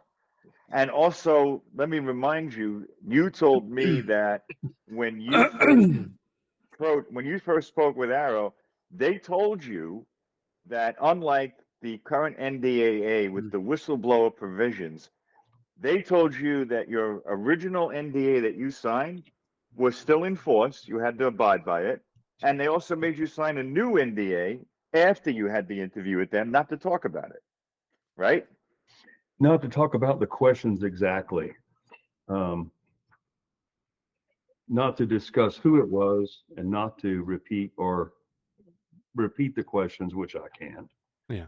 I don't remember them. I mean, like I said, I've told them exactly what I've told you, with the exception of all this other material here, which is fantastic. So everything takes a place in memory now. But that literally, Mario, No, go ahead. I'm sorry. Go ahead. No, that's all I wanted to say was that, they read you a couple articles, like, you swear to an oath that you won't reveal and you won't do this, you do that verbally on the phone, and then you say yes or no to those questions to get you to the point of when the interview starts. My question to you, Mario, is after this incident, how long was it before you went back out to the field? Just a week and a half. I was off the remaining days that I should have been out in the field. So that would have been 3 days. Then I had like 4 days off. And then I went back after those. So 7, 8 days. And then I was sent to Kilo Control instead of November Control. And I didn't know that till that morning I showed up for guard mount at the SATAP building. I didn't really know how to act. A lot of people knew about it, but I hadn't talked to anybody but Michael Johnson. Well, not even at that point. Michael Johnson didn't show up for another 10 days. But a lot of guys knew of the whole deal, and they just kind of, hey, how you doing? And just stood off to the side now that I remember that. I can answer this one. Go ahead. Sorry, no, go ahead, Rick. I'm sorry. When you go out to the field, it's for 3 days or 4 days? 3 days. You come in the morning of the 4th day. You come in tomorrow, okay. Yeah. And do you have training or something that day, or If it's commander's you're off? day, but your schedule, you have a long break during 1 month, during one cycle in a month. So one of your days can be used as a commander's option day, either to go back into the field and fill in vacation relief or escort a missile out or something like that, you know, whatever, or you have training, one of the two, for that day. And sometimes they don't have anything for you, so you don't have to. You have a long break, you have a long off, but you have that on a schedule, and they tell you that before when you come in and debrief that day from the field. Everybody comes in at a certain time, checks in, armory, weapons all go to the armory, everything's cleared, and that kind of thing. All right, thanks. Yeah. Yeah, but my point, Mario, was that when you went to testify to Arrow, under the whistleblower provisions for the current NDAA, you were, under the law now, released from any original NDAs that you had signed. Instead, they were enforcing it, which is the opposite of how the law is written, which is shocking to me that they're getting away with that to people who are trying to be testifying. The way that I felt about that, honestly, I didn't really think that too odd, because, you know, they tell you, and this is not part of this classified, you know, I think the word that he used is accepted. If it meets their criteria, or if it's believed, it goes, he said it would go into the archives and be history. So if it's going to do that, I wanted to be told the right way, and that's what I did, minus this information that I've just gotten tonight, thank God. But to the best of my ability. And I agreed to what he said to me, because I wanted to make sure that they had the right story. He'd heard about it. He knew about it. He knew of the incident. He just, you know, he kind of led me a little bit to where I started speaking about it. And, you know, we just went right on into it like that. I said, where do you want me to start? He goes, when it started that night for you. Yeah. So that's where we started. Yeah. Hey, Rick. But they tried you have a question, Rick? You. Yeah, Rick. Yeah, I do. I'm sorry. Go ahead. Mario, okay. When you first got the dispatch to go out, and you and Johnson got in the patrol vehicle after you load everything and you started, how long should have taken you to drive to November, the site from the launch control facility? 15 minutes. Oh, just 15 minutes. Yeah, it was the closest launch facility to our launch control facility. But as the crow flies, it was about 7.5 miles away. As drive time was about 9.5 miles. Okay. All right. Thanks. Nice. Mm-hmm. Hey, Peter, you have your hand up. I do. You did a great job describing the visuals, Mario, and thank you for that. I did have a question on sound. Now, as far as I know, you've said that this didn't have any sound that you could hear. But what I was wondering is, was there any rattling or buzzing in the truck or the mirrors? Or did you even feel any sound that might have been a low pressure sound that was too low for you to hear, but it might have vibrated the truck or been pulsing or thrumming in any way? It was a low buzzing sound, yes. That kind of thing. Low tone buzzing sound. Interesting. Fantastic. Yeah. Fantastic. Thank you. Hey, Lee, your hand is up. It was everywhere. I mean, it was everywhere, not just there in front of me. It was everywhere. The sound was coming at you from all. It's not like you heard it coming from a particular direction. Yeah, it was like you're immersed in a 360-degree sound field of it. It was everywhere. And, wow. And was it pulsing in a sequence, or was it kind of a continuous hum? Like, were there gaps where there wasn't any hum? Continual low buzzing hum. It's deeper than that, way deeper than that. But is it something that felt very powerful? Oh, absolutely. You know, I walked into some buildings at the K-33 site one time at K-25, which was the gaseous diffusion facility in Oak Ridge, Tennessee. And in there, during the Manhattan Project, there were 30,000 horsepower electric motors that came from that were run off that power plant that sucked into the Clinch River. to power all three of those facilities, which was K-25 site, the Y-12 facility, and Oak Ridge National Laboratory, ORNL. So the Manhattan Project, you know, Oak Ridge was completely enclosed by guard gates, walls.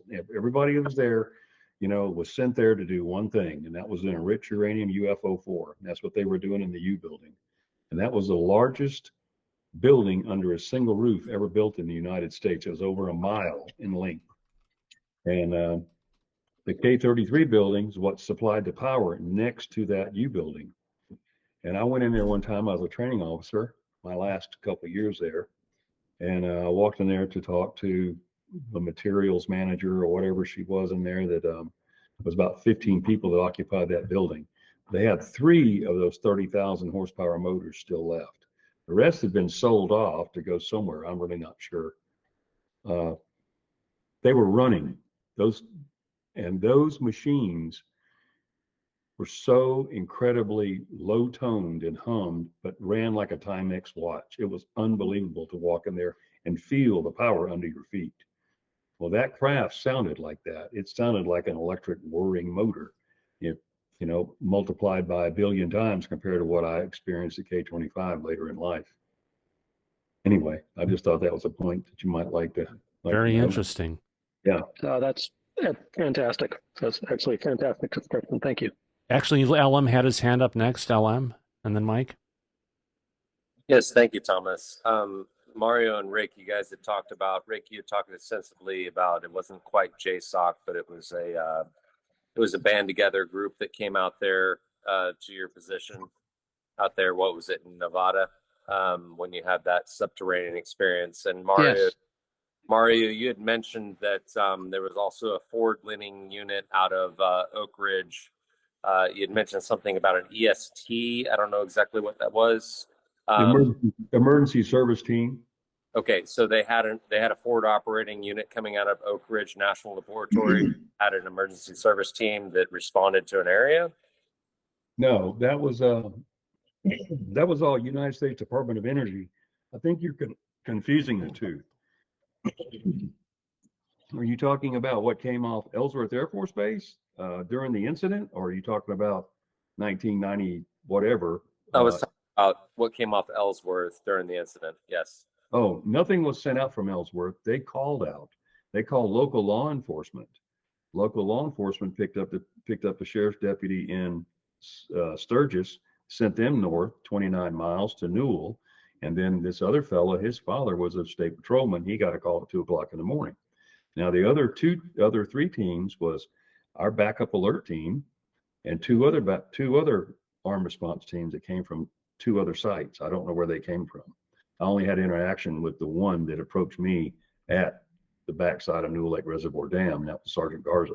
He helped me move Michael Johnson on. The other 2, they just departed. He carried me back, or I followed him back to November Control.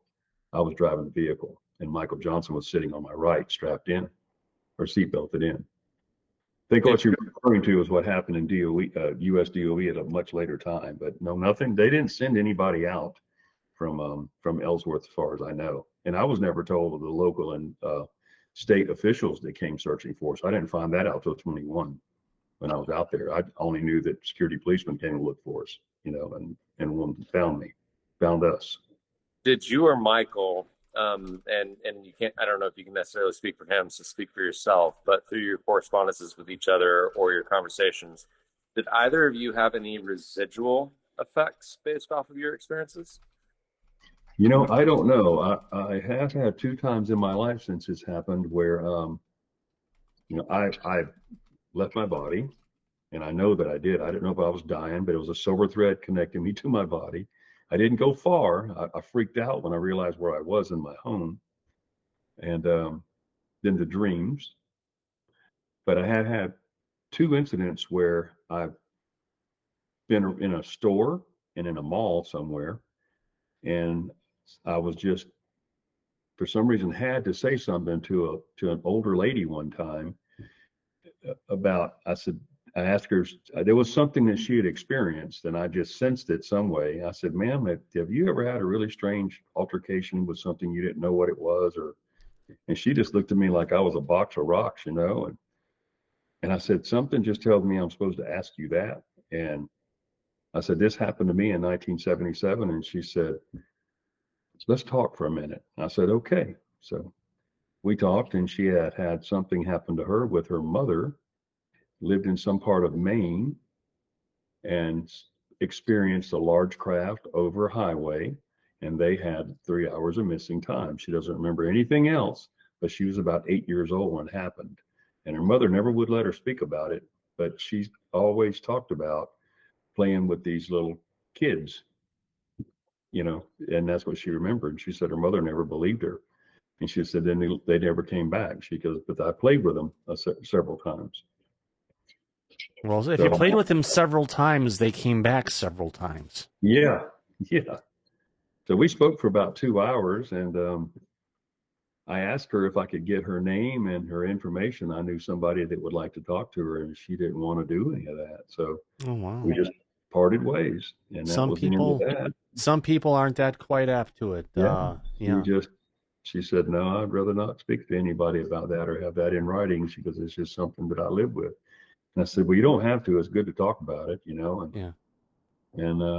the other time was another lady, same kind of deal, but different craft. And they were at the beach, and the whole family were camping on a beach somewhere back in the early 60s, and said that a craft came up out of the water, and they all saw it. And then the next thing I know, they were all waking up in their tents the next morning. And she didn't go into any detail or anything about that, but it was funny how I was sensed or told I need to tell her something. That's happened 2 times only in my life. So it's got to be good if they make you forget about it. Yeah. You guys all might know, so that's why you're curious. Oh yeah, the stuff I've remembered and has been come back to me over the times is this kind of you ask too much, you'll find out what you don't want to know, and once you learn it, you'll never forget it. Mike, your hand is up, and then Rick. No, I'm going to let Rick go first because I might be a little long-winded. So hurry up, we're getting ready to get through this. Rick, your hand is up, my friend. Yeah, Mario, don't take this as a critical question, okay, or a hostile question, but I know that everyone that works around nuclear weapons must go through a personal reliability program, a PRP. Correct. And so any type of psychological or any type of incidents, we used to call them in OSI suitability investigations. Yeah. We would get a commander to come in and say, hey, this guy he's a security policeman. He's guarding at Kirtland, guarding one of the largest nuclear weapons destroyers probably in the world there at Monsanto. Yeah. And he had this happen to him, and we'd run a suitability investigation on him. And 9 times out of 10, it was fine. After this incident, did you have to go through a evaluation again for your PRP? No, never did. Never did. 8 months later, I received those orders, and never got called back into the commander's office until the day I got those orders. I went over there voluntarily and asked him if he could change it to a 2-year tour, and he said no, that I was going remote, and I got the indication not to ask again. And really, that was the last time that I saw him. And then within 2 more months, I was out of there and on my way home to Tampa with my wife and on the OSON. Okay, thanks. Yeah. Mm-hmm. Mike, last question of the night. Okay. First, I'm going to make a statement, Mario, that I know you said that when you spoke with Arrow, they told you that they were asking you these questions for posterity, but obviously they lied to you, and that was bullshit. And they weren't trying to take your information and deal with it seriously. They were trying to cover everything up and bury it, which is disappointing. And that was the statement that I wanted to make. The question I have is, I would be really curious to know what your thoughts are, because you work both for the DOD and the DOE. And the reason I mention that is because most people that investigate this subject and what the government has been covering up for almost 90 years knows that they use the DOE because there's no direct congressional oversight on any DOE managed programs or operations. And that's one of the ways that the government uses to continue to do this program without having to worry about having any oversight. So in your opinion, how do you feel, based on your experience in working for both departments, both organizations, how in what way do you think, if that's true, based on what you know, that you think would be some of the ways that they would do that with DOE and through the military, in your opinion? If you take a minute to think about it. Well, I've had a similar question asked before, and I honestly believe, first of all, it was really hard for me to, I didn't know if I could even get to work for US DOE as a subcontractor. And luckily I had what they were looking for without the mention of this incident. And I just kept to my word and never spoke about it. And that was really relevant because they go back so far, in your life. I mean, really, they went back and talked to my third grade school teacher, was still alive. Her name was Miss Wood, honestly, at Miles Elementary in Tampa, Florida. And I think that DOD can hide so many programs and so many of the contractors like EG&G, Lockheed Martin, Martin Marietta, General Electric, Boeing, good God, name it, Monsanto, everybody, even Coors. Did anybody know that Coors has a DOE weapons side? Did you know that? I never heard that. They create some of the finest ceramic reflectors on the planet. They're right in Oak Ridge. Are you serious? Yeah. They got the big Coors sign right on the building, right on Scarborough Road, Oak Ridge, Tennessee. Interesting. Anyway, yeah. So I think so many programs can be hidden under the DOE umbrella, whether it be underground facilities, whatever it may be concerning the U.S. Department of Energy. Right. I think that all of these industrial complex people can work under the guise of US DOE and get away and do anything they want to do.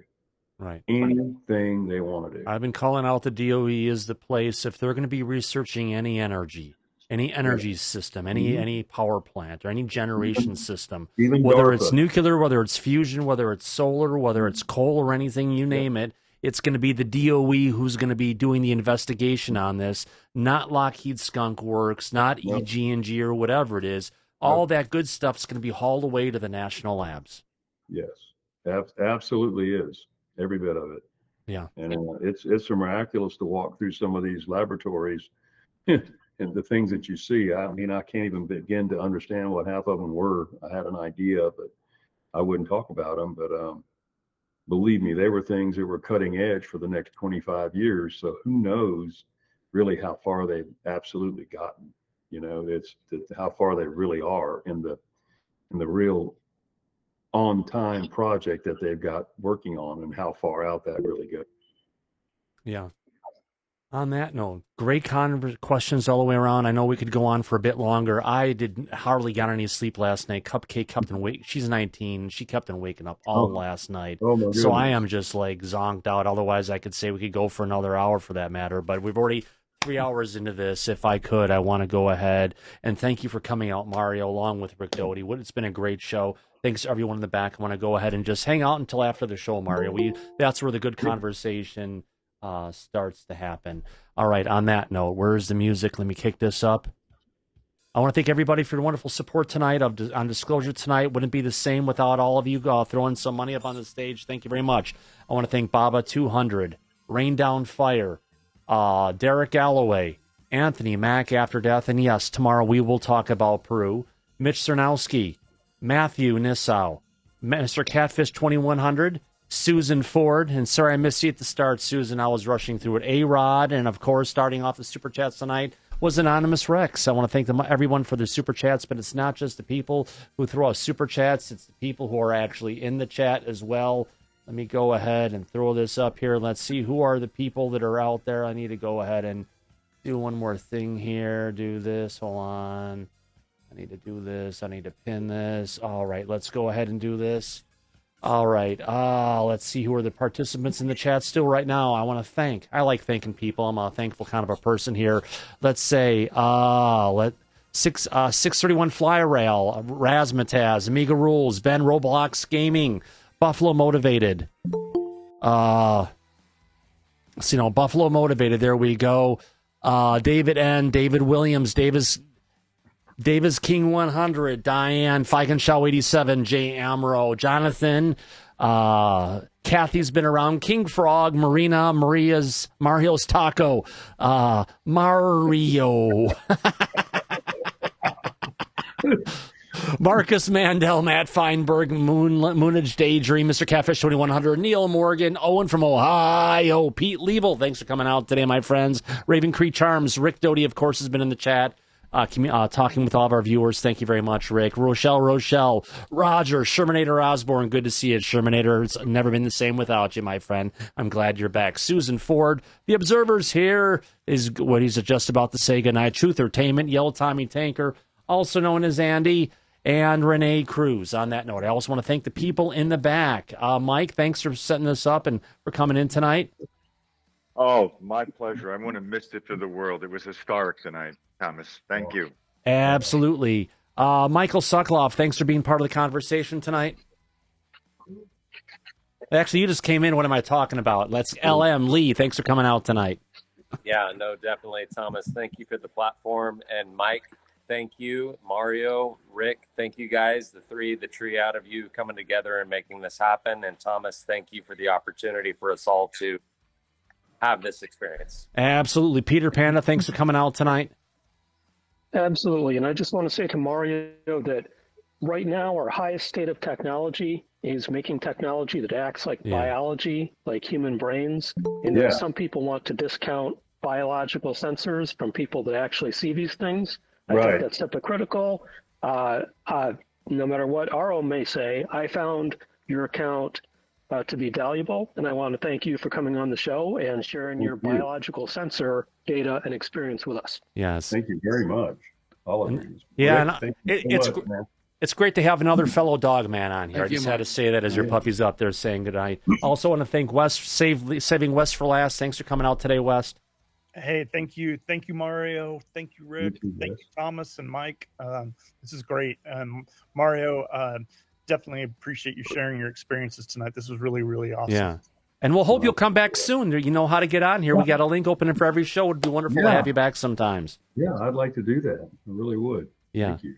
Thank you for coming out, Mario, and also thanks for coming back again, Rick. It's like a good friend coming out to hang out and having a great conversation once again.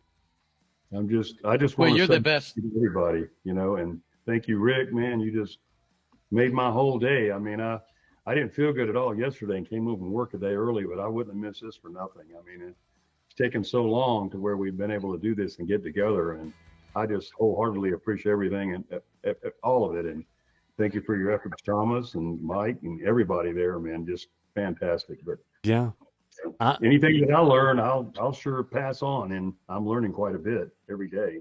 Absolutely. So, I'm on the second or third wave to go to Congress, from what I understand. I haven't been notified or haven't been told of the date yet, but I've been told that I would. Or would be asked to go. Well, good. You're a great guy. I appreciate it for your story. Every time I hear it, I can see it I can hear it in your voice. I can see it in your face. Yeah, you went through some additional crazy stuff too that changed us, hopefully for the better. Yeah, absolutely. It's something we can share, and I appreciate you sharing it so much. Again, thanks to both of you for coming out tonight, and more importantly, as I say at the end of every one of our broadcasts, eyes open, no fear, be safe, everyone. Absolutely. We'll catch you on the flip side. Good night, everybody. Love you. See you tomorrow. Bye-bye.